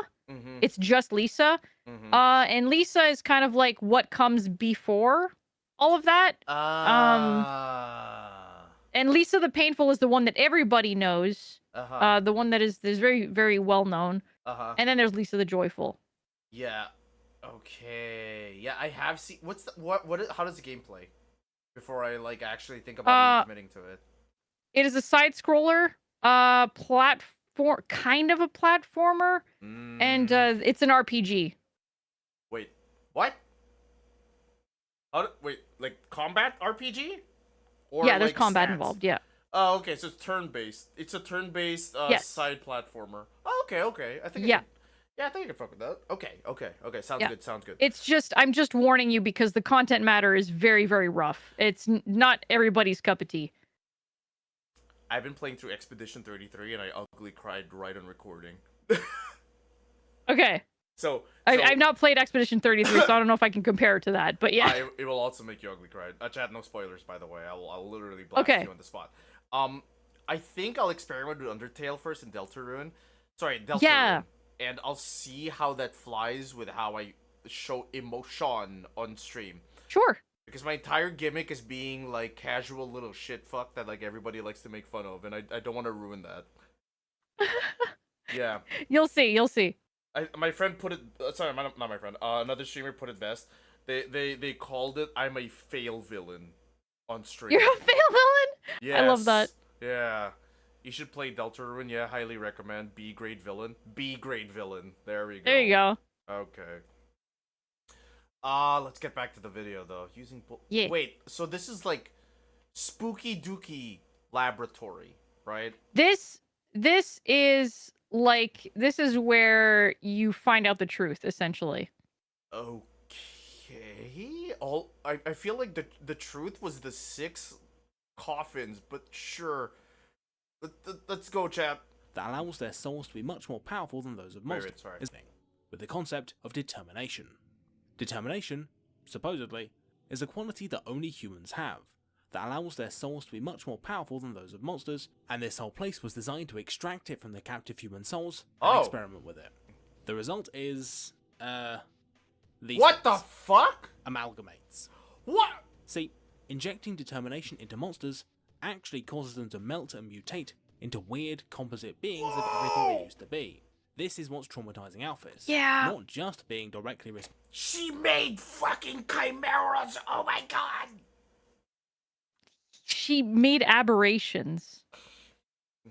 Did you ever watch Full Metal Alchemist? I watched. I didn't watch Brotherhood. I watched the original Full Metal Alchemist. You know about the dog? Of course I do. Yeah. And she never stopped after 1. Oh my god. Yeah. Oh Yeah. no, Alphys. Now I understand why so many people fucking hate you. But it's not that she wanted to, though. That's the thing. I feel like Alphys is a bit of a tragic character, and I don't feel like she deserves all the hate that she gets. But that's just my opinion. Okay. Basically desperation, and that's why they had to do it. If I had to take a guess, so essentially what they did was those kids that they offed, like the 6 kids, they took off the senses. They basically took the determination from those kids and tried to shove them into monsters. But that Yes, also and because ended the up... monsters Mhm. couldn't handle that, they just melted. They became aberrated. Because it's determination that makes humans so much stronger than monsters. Yes. Correct. Oh, they were... Oh, no, I get it. They were trying to find options without having to kill, like, more kids. Or without trying to kill one monster to break the gate. So it's like, oh, what if we just put a human soul in a monster? What would happen? Can we break the barrier that way? And I think the answer was no, essentially. Well, I mean, no, because you had your melted monsters. Your monsters were all melted. Yeah, this didn't work at all. It didn't break the barrier, but they kept trying No. anyway.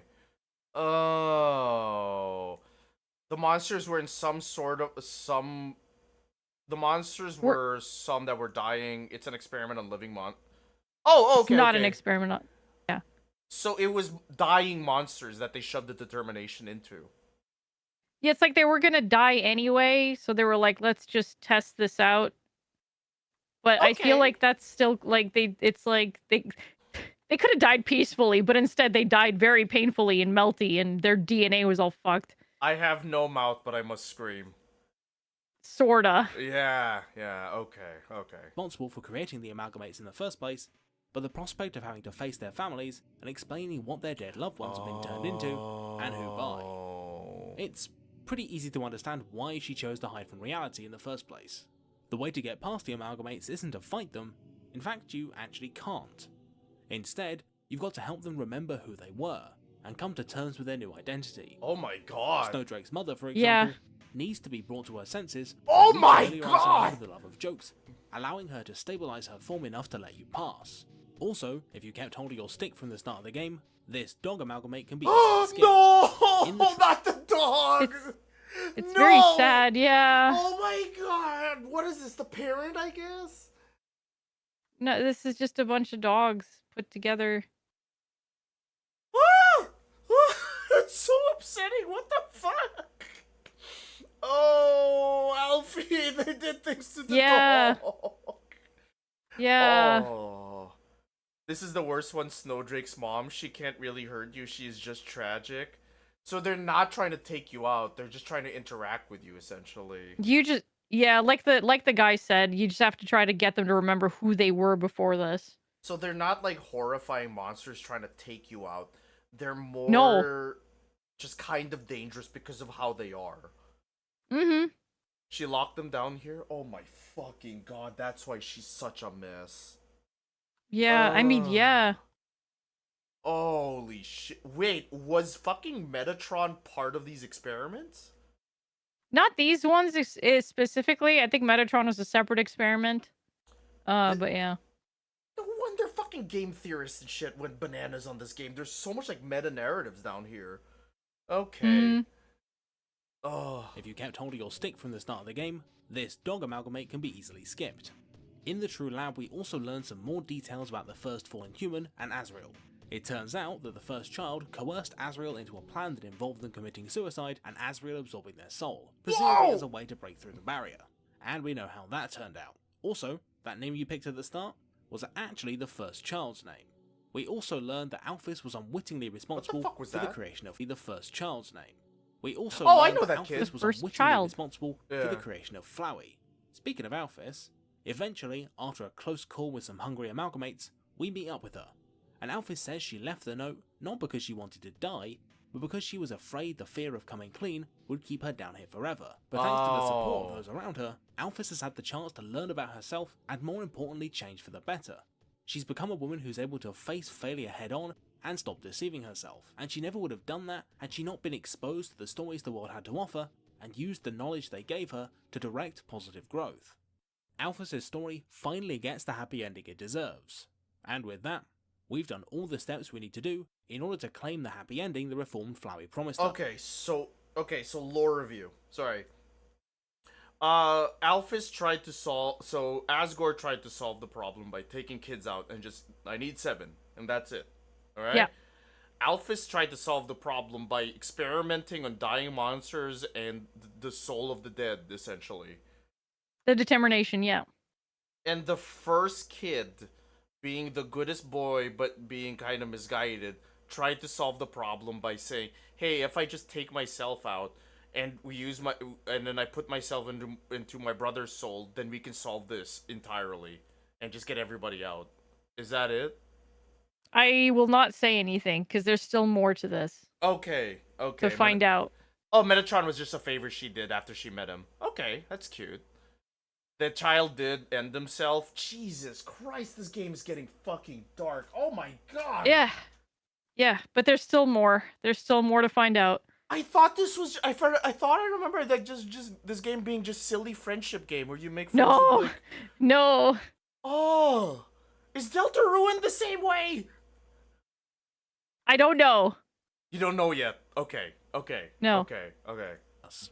If we go back to Asgore and try to fight him, things start out the same way. Same Okay. intro, same badass opening theme, same terrible choice in front of us. But then, Toriel turns up and saves the day, followed by everyone else. As you might Oh. expect, this was all a ploy by Flowey to gather all the monsters in one place so he could steal their souls as well as all the human souls, allowing him to ascend to his true form.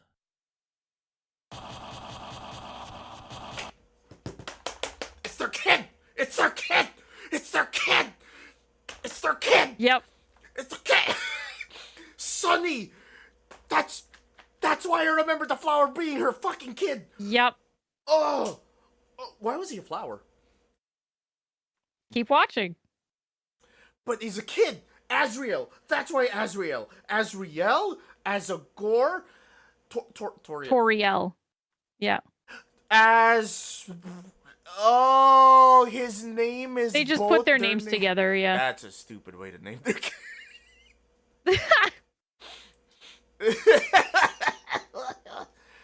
It was told in the True Lab, I think. They also said they needed don't 7 remember. souls to break through the seal, but only one monster. Okay. What's up? I don't remember like if it was told in the lab why Azrael became a flower actually. I think that you find that out later. Okay.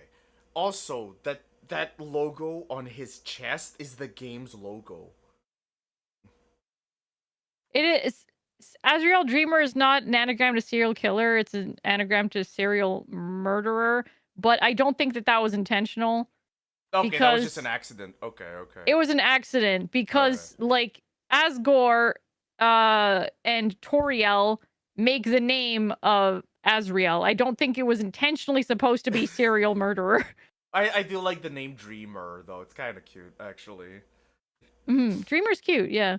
Holy shit. Okay, so you always fight this flower piece of shit.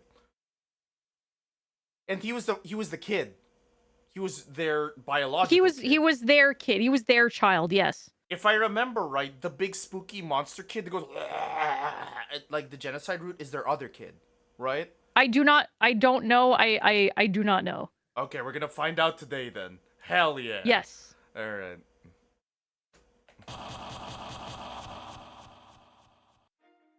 Azrael Dreamer, the Oh, son the theme song. of Toriel and Asgore. Oh, fun fact, I only know this theme song because I did watch this LP, but also because there's a professional wrestler that used his fucking theme song as his entrance song for like his final match in Really? Japan. Yeah. Oh His- shit. His name is Kenny Omega. In one of his final matches in that yeah! company, he uses hopes and dreams as his he's such a Yeah! nerd. He dresses up like a Final Fantasy character and uses hopes and Yes! dreams as his I final. remember that. Yeah, yeah. That was wild. He's friends with Toby Fox too and everything. That's amazing. Okay, here we go. Azrael / Flowey is the final enemy in the game, and as such, represents the antithesis of everything Undertale wants you to understand. Azrael is an embodiment of the refusal to learn and a refusal to change. In baiting you in with the promise of a better ending and constantly resetting the world, Azrael ensures that he can carry on playing childish games with his friend forever, indicated by the fact that you literally can't lose this fight. But what's weird is that when you listen to his petulant demands of you and his way too edgy names for things, God of Hyperdeath, really, we realise that Azrael isn't threatening. He's almost pitiable, really. Both as a flower and as his true self, Azrael's entire worldview is simplistic and stunted. He never grew up and doesn't want to face the realities of the world Oh, that's or so who he's sad. become. Azrael resets our friends back to the way they were when we first met them, but we can restore them by giving them opportunities to question their old selves. We show Undyne our Oh, that's so sad, right? Because both the kids died really young, right? Yeah. So even though he looks grown up here, he's always stayed a child, essentially. Yeah.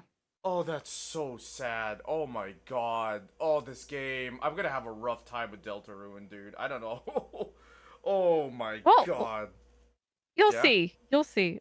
You'll see. Because Okay. like I said, Deltarune is an alternate universe, so it's not going to have the exact same elements. Did they ever explain, by the way, why Sans is as fucking powerful as he is? I think they do, but I don't remember. I could not tell you. Okay, okay. What would a kid think is the biggest and strongest and coolest? Hyper death beams. That's right, chat. Yeah. peaceful intent, allowing her to change her opinion of humans once again. We remind Toriel and Asgore that the love of their children will never leave, Why is this allowing the making me two to move emotional? past their deaths for the second time. Because it's very emotional. And we show Alphys that she needn't be ashamed of who she is, allowing her to triumph over Oh. self-doubt for good this time.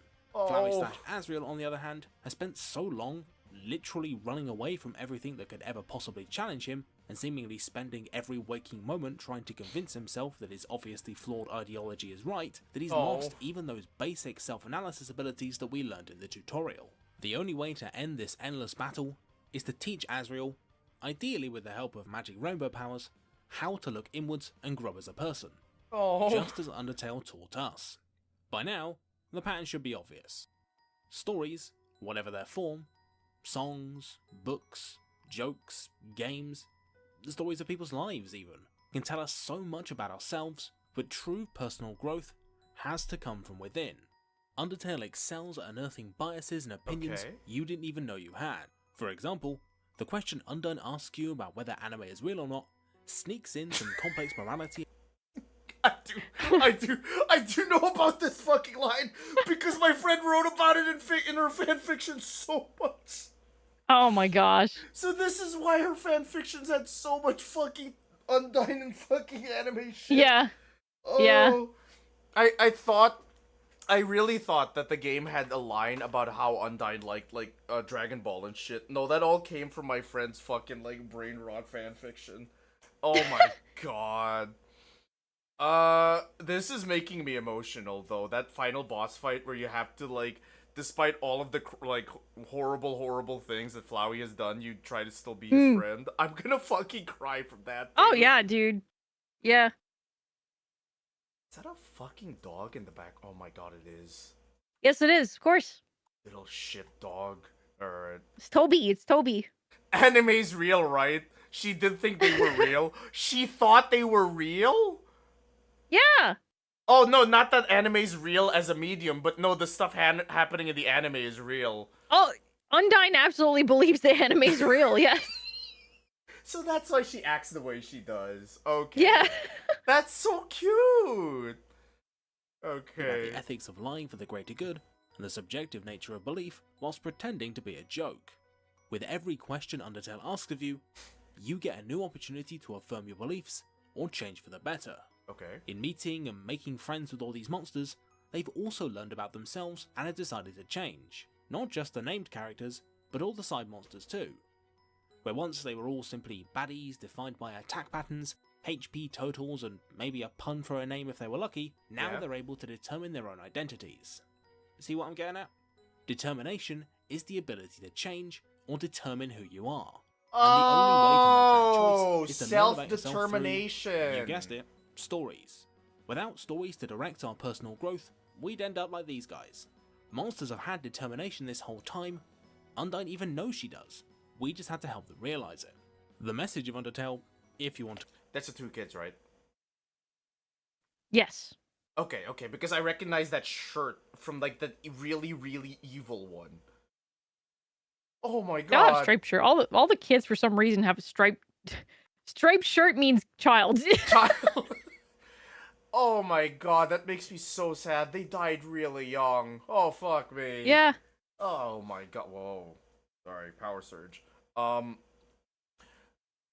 So determination in this sense is they were talking about self-determination. Basically like your ability to make decisions. Right? Yee.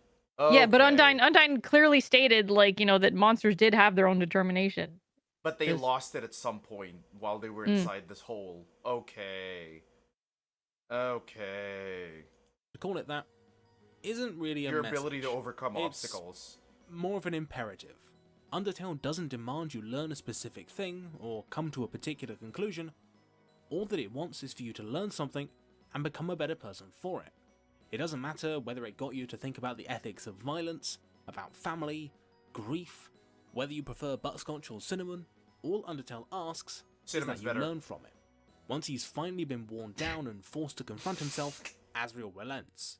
He lets his twisted game finish and returns to his childlike inner form, Okay. honest with who he is and the growing up he needs to do. With this knowledge in hand, and with the awakened determination of the monsters within him, Asriel shatters the barrier and sets everyone free. Oh, cool. By now, both your job of setting the monsters free and Undertale's job of communicating the relationship between people and stories is done. And a good thing too, because this particular story is over. Once the barrier is shattered, you're kicked back out into the overworld and are given a chance to say goodbye to everyone. Cute. You can wander through the various worlds, and you can see how everyone has changed for the better. For example, the Snowdrake family has learned to accept each other through a mutual love of comedy. Sunderplane has Wait, realized was the that Snowdrake... that's the mom, right? Yeah. So, oh, that's so cute. So basically, they accept like the weird chimeras despite like how they look. Oh my god, that's so cute. I'm gonna cry. The whole game is just very wholesome. Like it's got some like very sad elements, but it's all very wholesome. In the I'm gonna end. cry. What the fuck? That's so cute. That's the dad. On the right, I think that's the dad. Dude, dude, the pink's not working for you, dude. Oh, Let him have his pink. He's allowed to have his pink. it's clashing with his overall aesthetic. The amalgamates were easily accepted. Oh, I'm gonna fucking cry. Oh my god, I'm getting a little teary-eyed actually. Oh. Aw. Snowdrake family has learned to accept each other through a mutual love of comedy. Sunderplane has realised that they weren't really in love with the player after all, and Frogget has learned just that little bit more about the universe. But if Hey. there's one thing every monster has in common, it's that they talk about this being the end of their life in the underground and moving on. A pretty obvious hint for what you should really be doing. Remember that bit in the tutorial where Toriel tests your independence after explaining the basics to you? That's what's happening here. Undertale has armed you with the basics of narrative theory and given you a few really great starting points for you to go out into the big wide world on your own. Yeah? It helps you take that first step, but the rest, as they say, is for you to determine. In my first playthrough of Undertale, I reacted really quite strongly to the way Alphys used her gaming passion to hide from her personality flaws. That Yeah. prompted me to adopt a new philosophy when it came to my love of games. I wouldn't just passively absorb them, I'd try and learn something about myself or about game design from each one I played. Okay. And eventually, I started writing those observations down. Yeah, without Undertale, I might not have even gotten started with this whole YouTube thing. It seems Toby Fox, at least partially, used Undertale to help come to terms with making the Earthbound Halloween hack, a basically pretty bad and way too edgy ROM hack he's on record as regretting making, representing it as one of the sad, forgotten about amalgamates, which looks a bit like Gigaia. Chad, we all have those cringe projects we all worked on. Every single one of us has those cringe projects we worked on. Let's not judge. At some point in time. At some point in time, we were all young and foolish. He did that? Yeah, he did that. I guess he started with Earthbound, and then he moved on with Undertale. He also had Homestuck? Yeah. Or... Toby Fox is behind Homestuck. Fuck? Wait, what? The whole thing? Yeah. Pretty sure, yeah. Holy shit, this dude's prolific. I didn't realize that. He's like the king of the internet, if you know what I mean. Okay, so I'm gonna guess this last chapter then is about the genocide route, if I had to guess. I think so. Megalovania Wait, is a hang song... hang on. Yeah, what's up? Maybe I'm wrong? What? Oh, you're Was looking Toby it up? Fox the creator? Yeah, he is, yeah. Dude, he's like the king of the internet. Oh my god. Megalovania is a song he keeps putting into his projects. Oh my god. Wow, that's cool. Okay. So that song was before this game. Okay. So, if I had to guess now, this video is gonna go on to like the genocide route at the very end. Right? Maybe. Maybe. I'm not sure. Alright. I'm not sure where he's It's going the with this. final boss of Earthbound. And if you go right to the very start of the game, through the big doors to the ruins, and back to the patch of flowers where you first landed, even Asriel, Oh! here all on his own, has had a chance to learn from his sad story, and in a small way, change. Oh! But eventually, if you Frisk! exhaust his dialogue, he's only got one thing left to say to Frisk you. is the name! Don't you have anything better to do? And of course you do. There's a whole world out there for you and the Oh, monsters that's to so explore cute. just outside the barrier. There you get to watch Papyrus drive a car for real, Undyne and Alphys make out, Asgore and Toriel starting to move on with their separate lives. I thought you told me they weren't dating. What was that? What was that Undyne about? and Alph- What is this about? That was a smooch. Yeah, it's at the end. It's after the game itself. Fuck. Okay, fine. You got me. Oh my god, I remember that onion octopus. I remember them. They had like the weirdest onion! eyes. I hated their anime eyes, but they had great attitude. So your character's Yeah. name is Frisk. Yeah, so the human, it's not the name that you put in at the start. The name that you put in at the start is the name of the original human. So what happens In, if you put in Frisk then?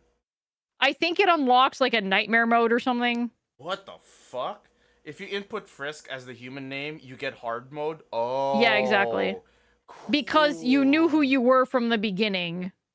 If you put in Frisk, it's because you retained your memories, you knew who you were, and you don't go through all that soul searching that you do during the game, kind of. Cool. So basically the game's like, oh hey, you already know your way through. Okay, here's something fun. Okay, that's fucking Yeah. radical. Alphys make out, Asgore and Toriel starting to move on with their separate lives, and everyone being happy on the surface. There's even a little fake out ending before Toby Fox says thanks to all the people that made this story possible. And then, there we have it. The end. But that isn't the end. Yeah? At least not for some people. After finishing the game and booting it back up, Asriel appears and asks you not to reset the game, telling you that everyone is happy and that the story is over. Oh, that's But that so isn't enough for some- cute. Right. You have to make a conscious decision to fucking ruin everyone's lives to do the genocide route if you're gonna do it as a final third, right? I believe so. Again, I'm not sure. I never did the genocide route, so I don't know. Because you chose not to. I just didn't feel like restarting, yeah. Ah, okay. So it wasn't out of lazy. It wasn't out of like, oh, I don't want to ruin the characters' lives. It was basically like, I don't want to play the No, game a third it's because I time. just didn't, yeah, I didn't really feel like it. Okay. People. After all, Well, there this are is gonna be loads of new for unanswered you and me. questions. What's the first Fallen Yep. Humans deal? How did Flowey gain the ability to manipulate the timeline? What's Sans' weird fourth wall breaking deal? Or simply, what happens if we intentionally defy the game and start killing everyone? Resetting your progress means consciously choosing not just to subject all the characters to the events of Undertale all over again, but to reset your own progress in learning about stories and meta-narrative. growing because of them. Cool. Because you clearly haven't learned anything. You've become just like Flowey. Originally, I was going to talk quite a bit about the genocide route, Mm-hmm. but I think that would have been a mistake. For those who don't know, the so-called genocide route is the alternate ending where you kill every possible enemy Yeah. instead of making friends with every possible enemy. Mm-hmm. See, in plumbing Undertale's depths in order to find the mythical, real, true ending where you can save Asriel, or Mhm. find out all the lore details like whatever WD Gaster is supposed to be, you sacrifice I keep actually hearing learning that something name about yourself from the constantly. game. The genocide route is a trap, the same one that Alphys, Metaton, Asriel, Asgore, and a bunch of other people fell into. It requires you to treat Undertale like a regular RPG, closing yourself off not just to the evidence to the contrary, but all the monsters telling you to stop, and even your own lack of fun.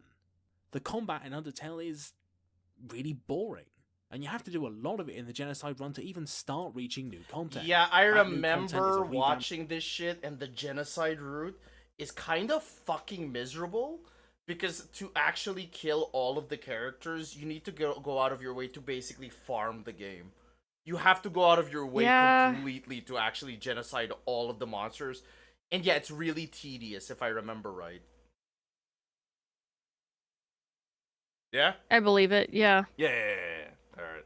Every zone needs to be cleared out. The meta narrative is that you're resetting everyone's happy ending so you can murder them all. Yeah, I could see why like people didn't bother with the genocide route in the first place. Undyne fight and a whole new final boss battle against Sans. They're okay, I guess. But most of the difficulty, particularly in the Sans battle, comes from the janky controls that were never really built for fighting in the first place, and that's kind of the point. You aren't supposed to be doing the genocide run, and your reward for beating Sans? You don't even get the catharsis of killing Flowey yourself. The game takes away control there. And then you're treated to an encounter with the first fallen child, which doesn't answer any plot This questions evil little and shit. permanently taints your save file, ruining any future pacifist endings with a violent twist. It's a hollow, frustrating, pointless experience. Undertale did everything it could to stop you from playing, but it can't make you grow. It can't make you change. Only you can. But instead, you've tried to find a lesson in Undertale when it makes clear it wants you to find one in yourself. Which is a shame, really. Because for all the people who, MatPat to this day, continue to obsess about Undertale, MatPat, whilst also simultaneously missing the point completely, I MatPat, watched all of these there's a videos. whole world of people out there who've been I inspired watched to all of grow those or videos. change or make something new as a result of their time with the game. From art to spin-off fanfics, song remixes, or even whole new games. Oh my god. These people have embraced the story of Undertale, taken away something from it, and have grown as artists, writers, musicians, or just plain old people as a result. Even Toby Fox has learned from Undertale. Deltarune, the follow-up game, shows clear signs of improvement over its predecessor. The combat has much more depth. Oh yeah, no, the writing pixel is art's snappier. fucking gorgeous. Holy shit. Yeah, it's very cute. Wow, it's so much better than Undertale. Not that I'm saying Undertale is bad, but like this is incredible looking. It's an evolution of it, yeah. Yeah, he got way better at like this whole pixel art stuff essentially. Mm-hmm. And the pacing is much more consistent, but the influence is still there, clear to see. The influence our time in the underground has had on us will never leave, because we used the stories it had to tell us to become who we are today. But, and it might be uncomfortable to admit, We've learned all we can from Undertale. It's time to move on. After gathering all the footage I needed for Undertale, I took my save file, put it in a folder, and then uninstalled the game. Almost certainly for good. Undertale shattered the barrier for us, and now it's time to step out onto the surface. Okay, I think this is a good place to end the video. So, basically, I think I understand now what was the original appeal again, and I forgot this, I guess, because I was so young at the time that I didn't really have, like, the brain power to read into it. I was 25.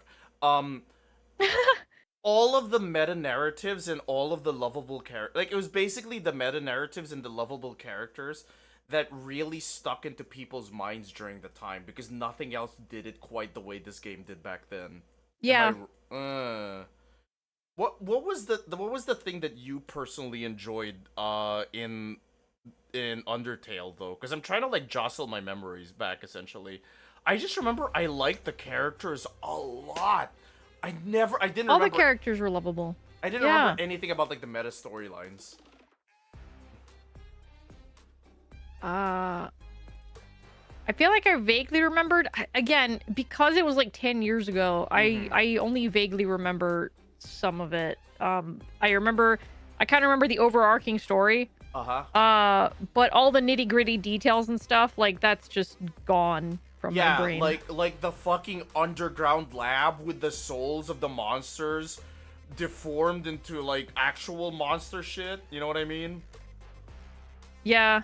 What was your favorite bit of Undertale though, if it's okay to ask? Like, what was your like the thing that you kind of latched onto in your brain? I was like, oh, I really like this bit. Mine was for some reason that spider fight with like the cupcake. I forgot what her name was. Oh, Muffet. Muffet. Yeah. Oh, she was so cute. Yeah, I love I'm pretty sure. I can't remember if chat can remind me. Isn't she like a secret boss or like kind of like a, or was that a different one? Because I don't remember her being like you can skip her fight. Okay, yeah. She's not really a secret boss, but you can skip her fight. Yeah, if you brought this muffin that you buy really early on, she's like, wait, you bought that thing? Okay, yeah, you're cool with us. I think so. Or I think it's like if you bought all of her like because she like bakes, right? Yeah. Or her spiders bake or whatever. She has little bakeries and stuff like that. Oh, that's so cute. Oh my god. So who was your favorite character then from Undertale? If you still remember. I think I just really liked Alphys a lot because I related to her a lot. So. Oh, so yeah. you understand why people don't like her, but you also understand her plight in a way. Exactly. Because I just really like Alphys. It sounds like Alphys basically did everything she did because she was just trying to find like a better life for most of the monsters. It's like, I don't really want to do this, but like we have to get out of this fucking cave. Is that right? Kinda, yeah. She's trying to find alternative ways to do it that are more ethical, but not like, not really. So, yeah, but she's still ashamed of what she did. So, yeah. It's the game was all about turning game mechanics into narrative and making people empathize. Yeah, and it was really revolutionary back in the day. Like everyone and their mother does it now with games these days, but back in like 2015, not a lot of media was doing that in the first place. Yeah. Right. Yeah, it was kind of groundbreaking as a video game. And I think the biggest thing is when people realize it was made by like one dude. Well, it wasn't made by one dude because, like we said, it was like Temmie also took part in the art. There were a few people. There were a couple of people. It was not a big team at all, and Toby Fox was definitely like the big part of it. But he like there was a small team around it. So Deltarune now is a slightly bigger team, right? I believe so. Yeah, Temmie Chang, I think her name is, on Instagram, has turned into kind of a mini celebrity because of like Undertale and the cult following, if I remember right. Well, she was always an artist. Okay. She's even made her own game as well, if I'm not mistaken. She has her own game on Steam that she made. See, the thing, I think you're gonna understand this. The thing that I find hard about like consuming Undertale is, especially these days, after the release of Undertale and after it became popular, because of fan theorists and like the way people have been making art, the community itself has gotten kind of hard to bear as like the years went on. Do you know what I mean? Well, I mean, the Undertale fandom, or any fandom in general, is always hard to bear. You kind of have to detach yourself from that. So Yeah, I was so thankful that I experienced Undertale, the game itself, before all of that nonsense, because like for example, like Steven Universe, I kind of jumped too late on it, and now I can't jump back in because Tumblr fucking ruined Steven Universe for me forever, like forever. I couldn't get into Steven Universe to begin with because I just didn't like the... I took one look at Steven and I'm like, I don't like this kid. And I just couldn't do it. I know I'm probably very, like, biased, but I was like, I do not like this child's design. I can't get into this series. I'm sorry. Fandoms are the best and worst of anything. Okay, to be fair, yeah, even VTuber fans are like, they're the best. Oh, and worst fandoms are the worst. Yeah. That's why. Yeah, that's why you like don't. When you get into something, when you get into something, or you want to get into something, ignore the fandom. Just ignore it. So you didn't have to deal with the fandom personally once you started playing Deltarune. Like you didn't have to deal with any of that nonsense. No. I am completely detached from any fandom whatsoever. Okay. Which is why I wasn't spoiled at all when I started playing Chapter 1 and Chapter 2. Because there was none of it on my feed. So, do you think I'm gonna run into that issue at all? Of like the fandom has come in and now they're ruining my experience. Because I'm wondering how much I should police my experience of this game in the first place. I mean, it depends on how much you allow your chat to do. Okay. And again, like I said, if you just pin an announcement at the top of your chat, people will typically see it and be like, okay, no spoilers, can't spoil, blah, blah, blah. You should be fine.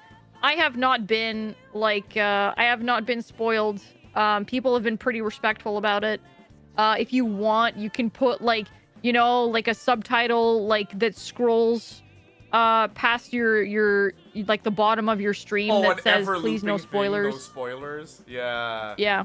Yeah, that's actually really smart. I should do that. Or just a literal giant yellow warning that says, don't spoil the game, it's my first time.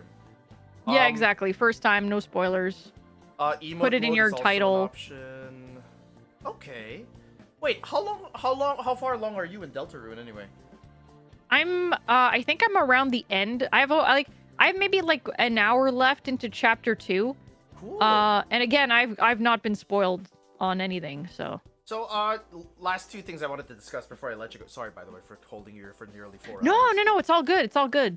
It's okay. Wait, before we go, dude, we gotta play games together sometime. I nearly called you in for Peak, but I knew that you had completed the climb, so I wanted to get people who were not good at climbing yet, so I could cause them. I have not completed the climb. Okay, so that's a collab that's happening in the future. I'm hoping I don't ruin our friendship with all of the stupid shit I'm gonna do, including cannibalize you in Peak. Oh, they added that. That's true. That's a feature they added. Yeah. Okay, we gotta schedule a collab Peak between us sometime. All right. I'm down for that. I am not good at Peak. I played like one time with like my husband and a friend.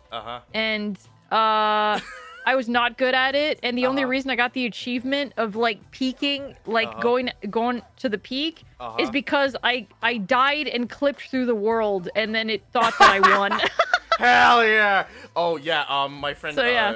my mod here, Grimmy G Fox, I played with them, and right as they reached the end of the fucking peak, I had a trank dart with me, and I tranked them to their death, and I took away their climb from them.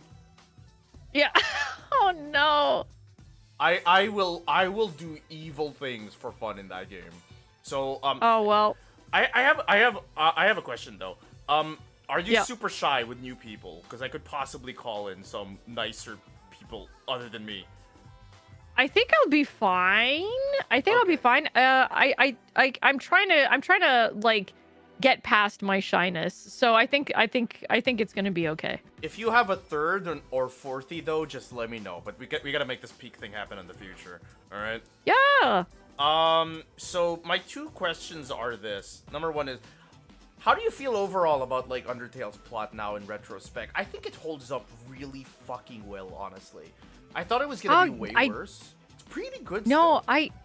I think that Undertale is timeless in what it is and its message and everything. I don't think that Undertale can age poorly. I think that it's always going to be a good game with a very good story. So I still think it holds up. I think it's great. Yeah, I think the fact that I'm very excited to experience this again in like Deltarune, of using game mechanics to teach you like narrative lessons essentially. Yeah. Especially the game is like, hey dude, you're literally gonna fucking ruin your save file if you kill everyone. There's no going back from this. Yeah. Yeah.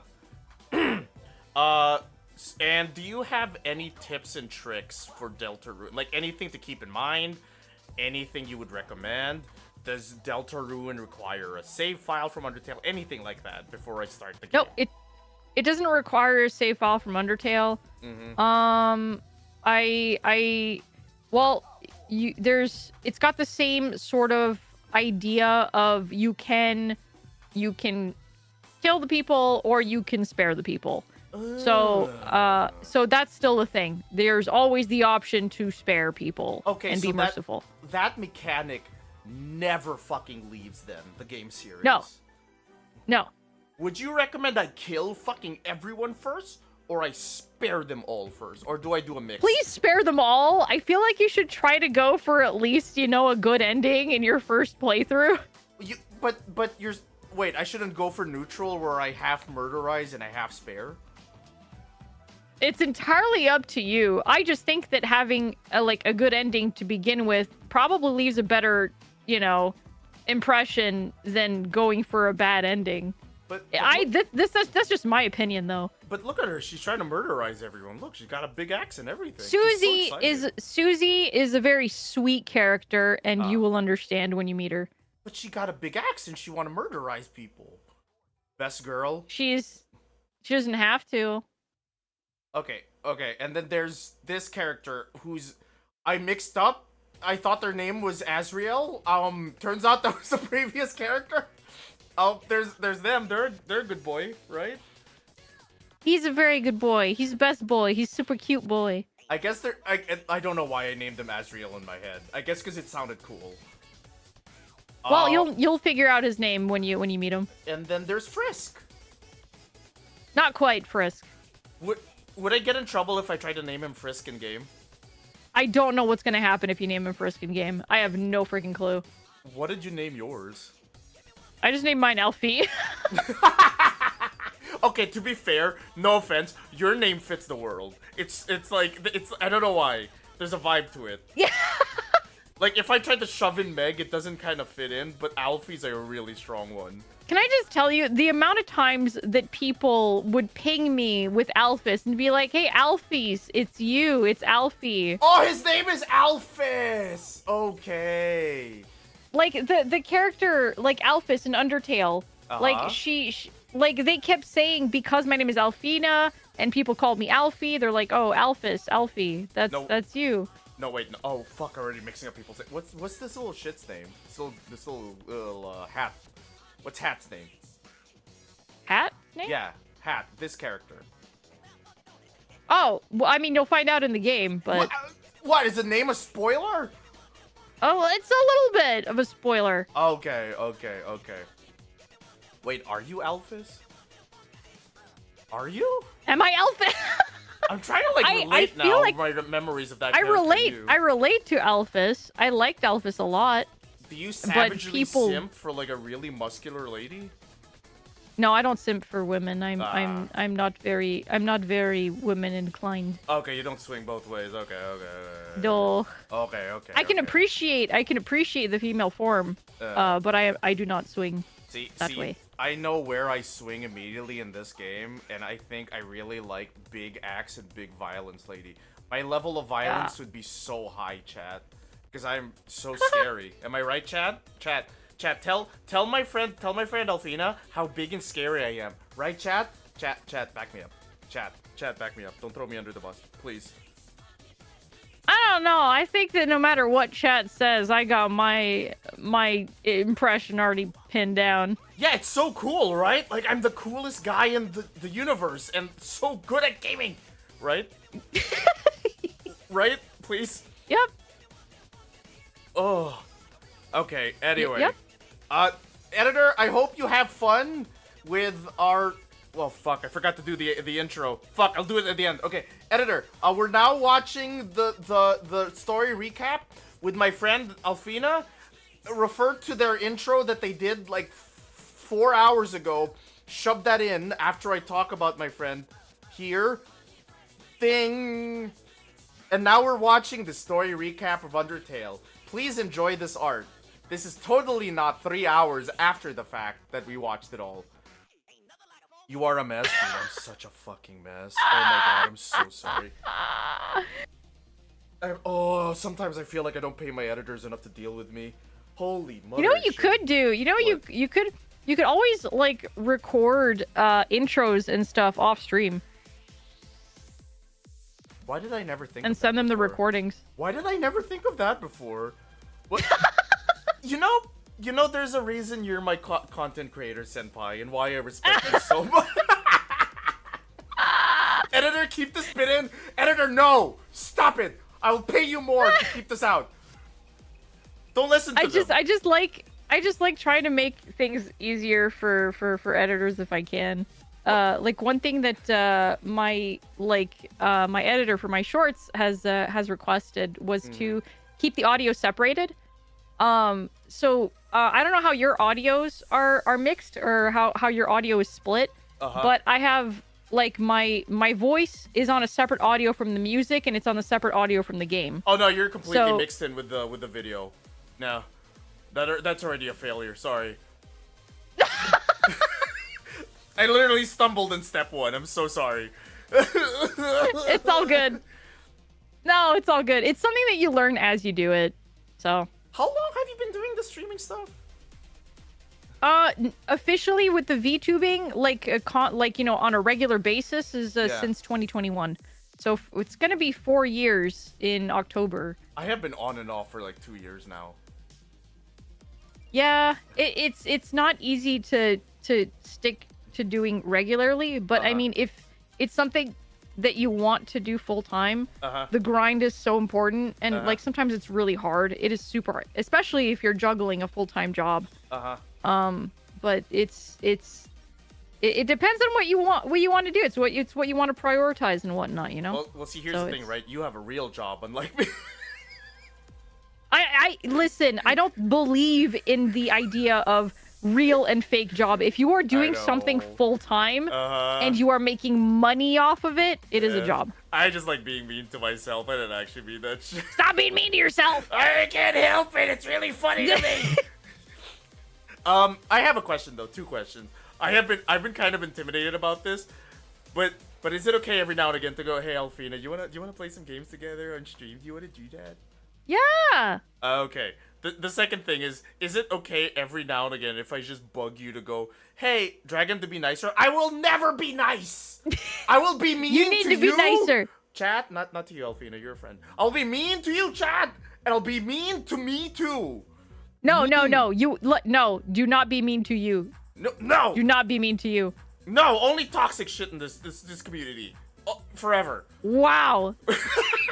I don't think I could be here. I can't be here anymore. Nope, I can't do this. Can I like ask you every now and again to basically like either give advice on like streaming stuff or like to like play games? I've always okay.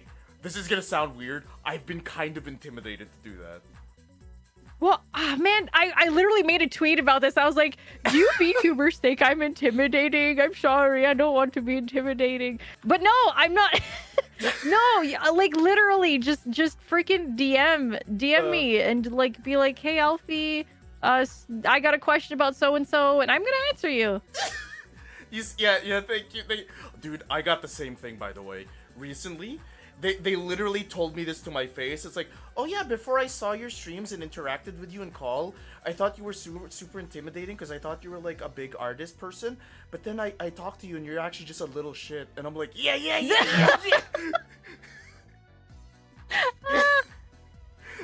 People saw her final girl design and cowered in fear. No way! People wouldn't cower to that. What was your final girl design? What the hell are they talking about? It was a because like I have a new model coming later this year, right? And I did reveal the design that I drew. And people thought it was like cool and blah blah blah. And I mean I can show you that. I posted the design that I drew. I didn't show off the model though because I commissioned another artist to do the model. I'm trying to remember, was it you or was it another VTuber? I remember I had an interaction where somebody posted a picture of themselves on like fucking Twitter and they looked exactly like their fucking VTuber model. It's like, what the fuck? Why did you bother then? I don't think that. I mean, I think the only picture I've ever posted during my VTubing days had my face completely censored out, and it was just to show that I had gains back when I used to work out. Okay, so that wasn't you, that was somebody else. Okay. It was probably someone else, yeah. Someone looked exactly like their fucking VTuber model, and at that point I was like, why did you bother with the VTuber model then? You just look like the 2D character! It's cooler to be an anime character, even if you look like a... your real person. Okay, to be fair, even though I made my character look like a little shit, my character's like way more attractive than me in IRL. He is! Look how beautiful his hair is! Look at him! I think we all kind of draw ourselves in the way that we wish we were. I feel like that's just how drawing is. You used to be Buffina? Oh, goals. Hell yeah. I used to be, dude. I used to be. Okay, so here's my...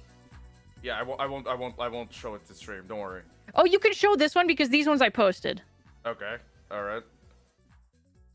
Hit me up. So these I posted on Twitter and Blue Sky. Dude, I said this to a friend. It's not for me, but that certain expression is gonna be really hot for like a certain crowd. And I know this from experience because I've drawn several OCs with like this type of expression where they'll like eye roll you and shit. It's like, it's gonna be very attractive for a very specific crowd. Gosh. Alfina, you're playing fire here. This is gonna attract a certain crowd. They're gonna be like, oh, look at me with the same tired eyes, please. Okay, wait. Okay, but like, see, this is my like, this is on my art style, but but this you cannot show stream, okay? I'm about to show you, I'm gonna show you a sneak peek of what my model is, but this you cannot show stream because I have shown no one except for a couple of my friends. Okay. So give me a sec here. Okay. NDA contract has already been signed, don't worry. Cool. Let me just go grab a screenshot. But your new model looks like they would get so tired of hanging out with me so quickly. No! No, don't worry, don't feel bad about that. I constantly try to like piss people off. Like I find the nicest people to collab with, and it's like, how can I break them so that they're mad at me at the end? Okay, so what are you throwing my way? Okay, wait, it's coming, I'm it's biased. coming, hang on. I love her hat. Okay, the hat's great.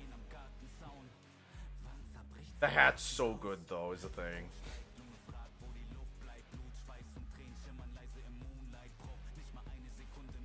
Huh.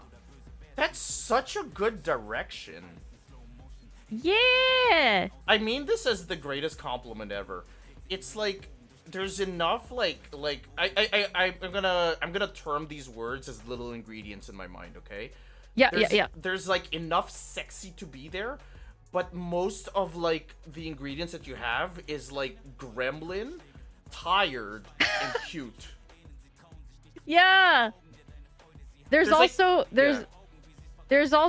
a so the oversized shirt can be removed. And I have talked about this without revealing anything to the chat, but I feel like it looks like I have a wrestling outfit underneath.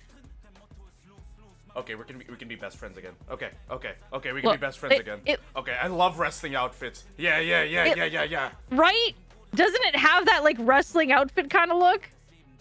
So what spurred on this decision to like go with a different direction with your design? If it's okay to ask.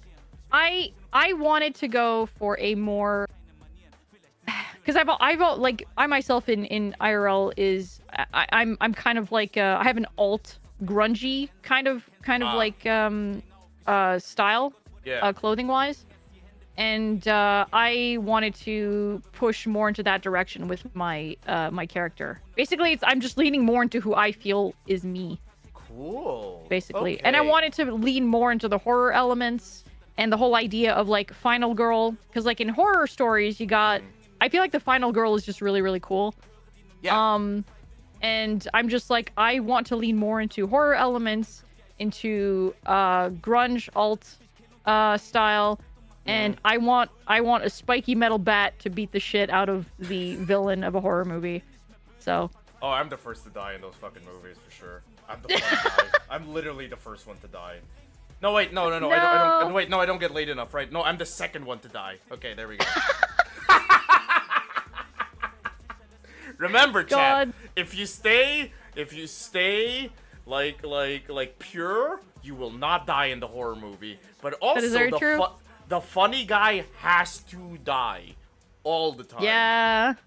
The funny guy has to die. Do you want my commentary on your design overall though? Yeah. Okay, so I love the colors. I love the focus on the green and purple. Really good shit. The grunge is dope. I love the mask. The mask is fucking radical. Yeah. Values are really good. I love asymmetrical legging design. Do you have a rigger for this already? Yes. Yeah, this is gonna be really challenging to rig though. That's one of the takeaways. I have Iron Vertex working on my rigging. Okay, never mind. They're gonna knock it out of the park. Holy shit. Never mind. No one's gonna run into any trouble. I will say I will miss. Yeah, go ahead. Yeah. There have been a couple of like hiccups, but like they have been corrected. But like I think that like that's kind of that's kind of just like how the game goes with like between artist and rigging. There's always going to be some form of back and forth. Like the rigger is just going to be like, hey, can you just make a very slight adjustment to this just so it's easier for rigging and blah blah blah for angles and all that. That's just the name of the game. So My chat fucking said it. Michael Myers is going, why do I hear boss music approaching? yeah. Overall, Yeah. though, the only thing I will say is the thing that you're losing out on is like your very specific and cool stylization with your current model, and your current model's a lot more comfy. But I could see your new model be super fucking appealing to a giant crowd, because Yeah. you have little touches of all of the ingredients. So for example, if I had to do an example, right, Chibidoki is like 1000% only gremlin, right? Oh, she is. Meanwhile, like booby VTubers is mostly sexy, right? But you have like these different ingredients going on with your model that like, okay, if somebody's looking for like the sexy VTuber, they kind of find it a little bit. If people are looking for the more grungy, the more wholesome, they'll find it with your model. So I think this is a really solid design for like big appeal. Thank you. Yeah. Thank you. At the end of the day, I'm not like explicitly trying to cater to any no, I can specific tell. audience. Yeah. I'm catering to me. Yeah. And you have great taste. Did you design Thank you. this? Yeah, it's my design. This isn't my art. What I sent you, but the design is my design. Yes. Motherfucker, you are good at designing characters. Are your Thank commissions open? you. They will be open when I quit my job. I'll tell you that much. Okay, I've been commissioning people to redesign my character as a thing, and I need specific people with like really good style. So I might hit you up sometime. Oh, I'd be down if you're down for like bouncing ideas off of me. Like I'm down for that kind of thing. Yeah, basically I wanted to make my character look more street, if that makes sense, while being more leaning into the little shit vibe, if that makes sense. Yeah. Alright, she did make arc over. God, you are such a good artist. Anyway, Man. shit, we're reaching 4 hours. I'm so sorry for literally keeping you in for this long, because I know it's getting late No, over there. it's all good. It's all good. Dude, we will be playing together games, but we just need to find arcade owner. Yes. So, I'll talk to you more about the redesign in the future once you get out of your full job. But thank you so much for sticking for 4 hours. I will be playing games with you sometime. I will be bugging Hell you. yeah. The intimidation is now gone. But Hell yeah, dude. before I go, dude, plug yourself. Tell chat anything, because I want to share my community with yours too. My tiny community. Go ahead. Yeah. So for folks who weren't there at the very beginning, my name is Alfina. I am a void witch. I'm usually accompanied by a black cat named Triton. And I typically do horror streams. Sometimes I'll do, well, I mean, I'm also playing Deltarune at the moment, which is not really horror. I mean, but that's horror I am, elements. depending on how you play it. Yeah. But I am mainly a horror streamer. So if you're fine with horror, that is what I do. I try to make horror games comfy and welcoming for anyone. So if you get scared of horror games, I am there to play them for you. So I just want to point out your personality is so ungodly comfy that despite me being scared shitless of any fucking horror games, I am never afraid to hit you up on your own stream. Like, I love hanging out in your streams and like vibing out because your personality is so comfy as shit. But it is a fucking balancing act between like how nice it is to hang out with you and how fucking scared I am of the games you play. I don't know how you do it. Why is like the nicest, comfiest person play like the scariest shit known to mankind? That's the vibe I'm going for. Like, you have no idea how much it means to me to hear that, because that is the vibe I'm trying to do. I know how scary horror games can be and how it's hard, how hard it is for people to play them. So I'm trying to make it more, welcoming for other people, or more open for other people to like enjoy. If you can't play that game because you're too afraid to play it yourself, I am there to make it fun to experience, but through myself, you know? Somebody pointed out Junji Ito himself, such a kind man and who wouldn't hurt a fly, but his stories go way too hard. Oh my god. Yeah. It's so true. Oh, Alpha, you should show Meg disparity. Voices of the Void. What the hell is... I should show you Voices of the Void. What the hell is Voices of... Oh, wait, no, it's that fucking SCP game you play, where you're in, like, a facility. It's not really SCP, but I can see where you get the vibe of an SCP, but it's not SCP related, but it's really good. Okay, character design. I have one last thing to ask you. Last thing. Emergency question. You look at my character now. Does it give you, like, little shit vibes? Or is it too gorgeous? Yeah, like, I feel like the combination of the look as well as, like, sometimes the things that you say, I get absolute, like, little shit vibes. Okay. It's like... Yeah. Very good. It's like, you're... The way that you were just like, so, my general look, do I give you little shit vibes, or am I just too gorgeous? Like, dude, you just had the fucking personality for it. It was perfect, man. Was there anything you would change in my design, though, to fit, like, the vibe more?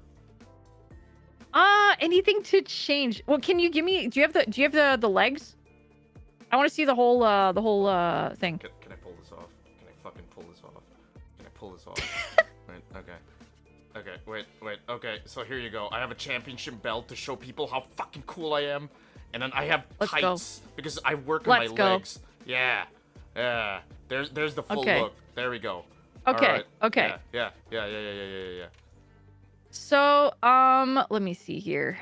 Yeah. I feel like with what you're going for, with the whole king vibe, and like you have the wrestling look down, I feel like you've got it.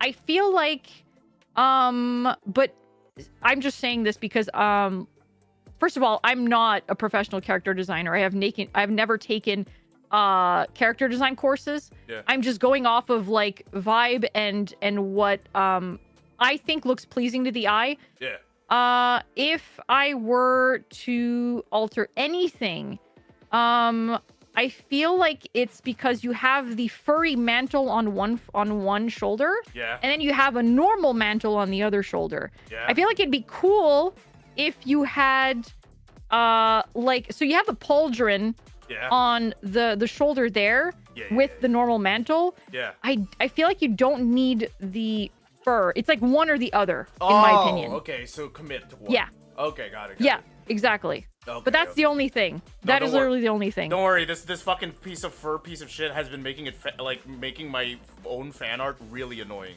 Like every time I've had to draw myself, I've had to ignore this fucking fur piece of shit. I regret rigging it. I regret even putting it on me. It's so annoying to deal with constantly. Yeah, no, I can understand that. Like it's really funny because I felt that way about my very first model, even though it was simple. I feel like I really made it hard for myself to make my own fan art because of the way that my giant sweater was on my very first model. Yeah. Because I couldn't place the arms in certain ways because the sweater was getting in the way. It could So be I was like, simplified fuck, for design. Yeah. There's what Juan said as well. Yeah. So basically, same as me, you cannot fucking pose your character because of the way you I designed could, them. yeah. I could not pose my character in any way I wanted because of the stupid sweater. Most of the time, I just wanted to take it off because it got in the way. Well, see, now you can take... See, the thing you showed me is now you can take that off, but be careful of how much art you make of that shit.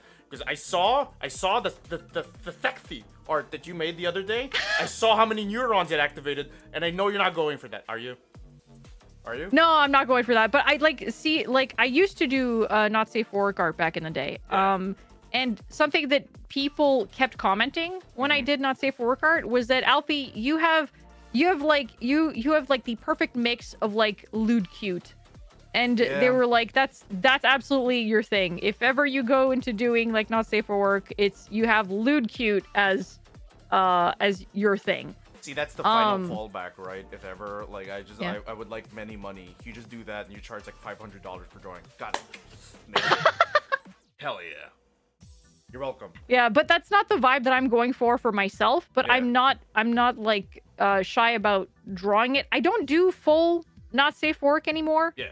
But like drawing like little outfits like that, I think it's fun. I think it's cute to draw outfits like that sometimes. Just be careful. You nearly weaponized it against the great people. I saw people getting activated neuron wise. I saw it on the Twitter. I saw it. I saw it too. I saw people get activated as well. But I'm able to push past that. So. All right. Anyway, thank you so much for hanging out. I'm gonna dip. You can dip out of the call in like a bit. I'm just gonna go raid and I'm gonna go get some dinner because I'm fucking hungry as shit. Yeah. Get yourself some food. I'm good. I actually got to get ready for bed. Oh yeah. Sorry for keeping you up. Anyway, Yeah. have a good night. No, it's all good. It's all good. Have a good night. Bye-bye. Bye. Bye. Chat, did you have a good time? Please stick around for like our raid. We're gonna copy this raid message. We're gonna raid my friend Ophelia Valentine. They're going through Marvel Rivals.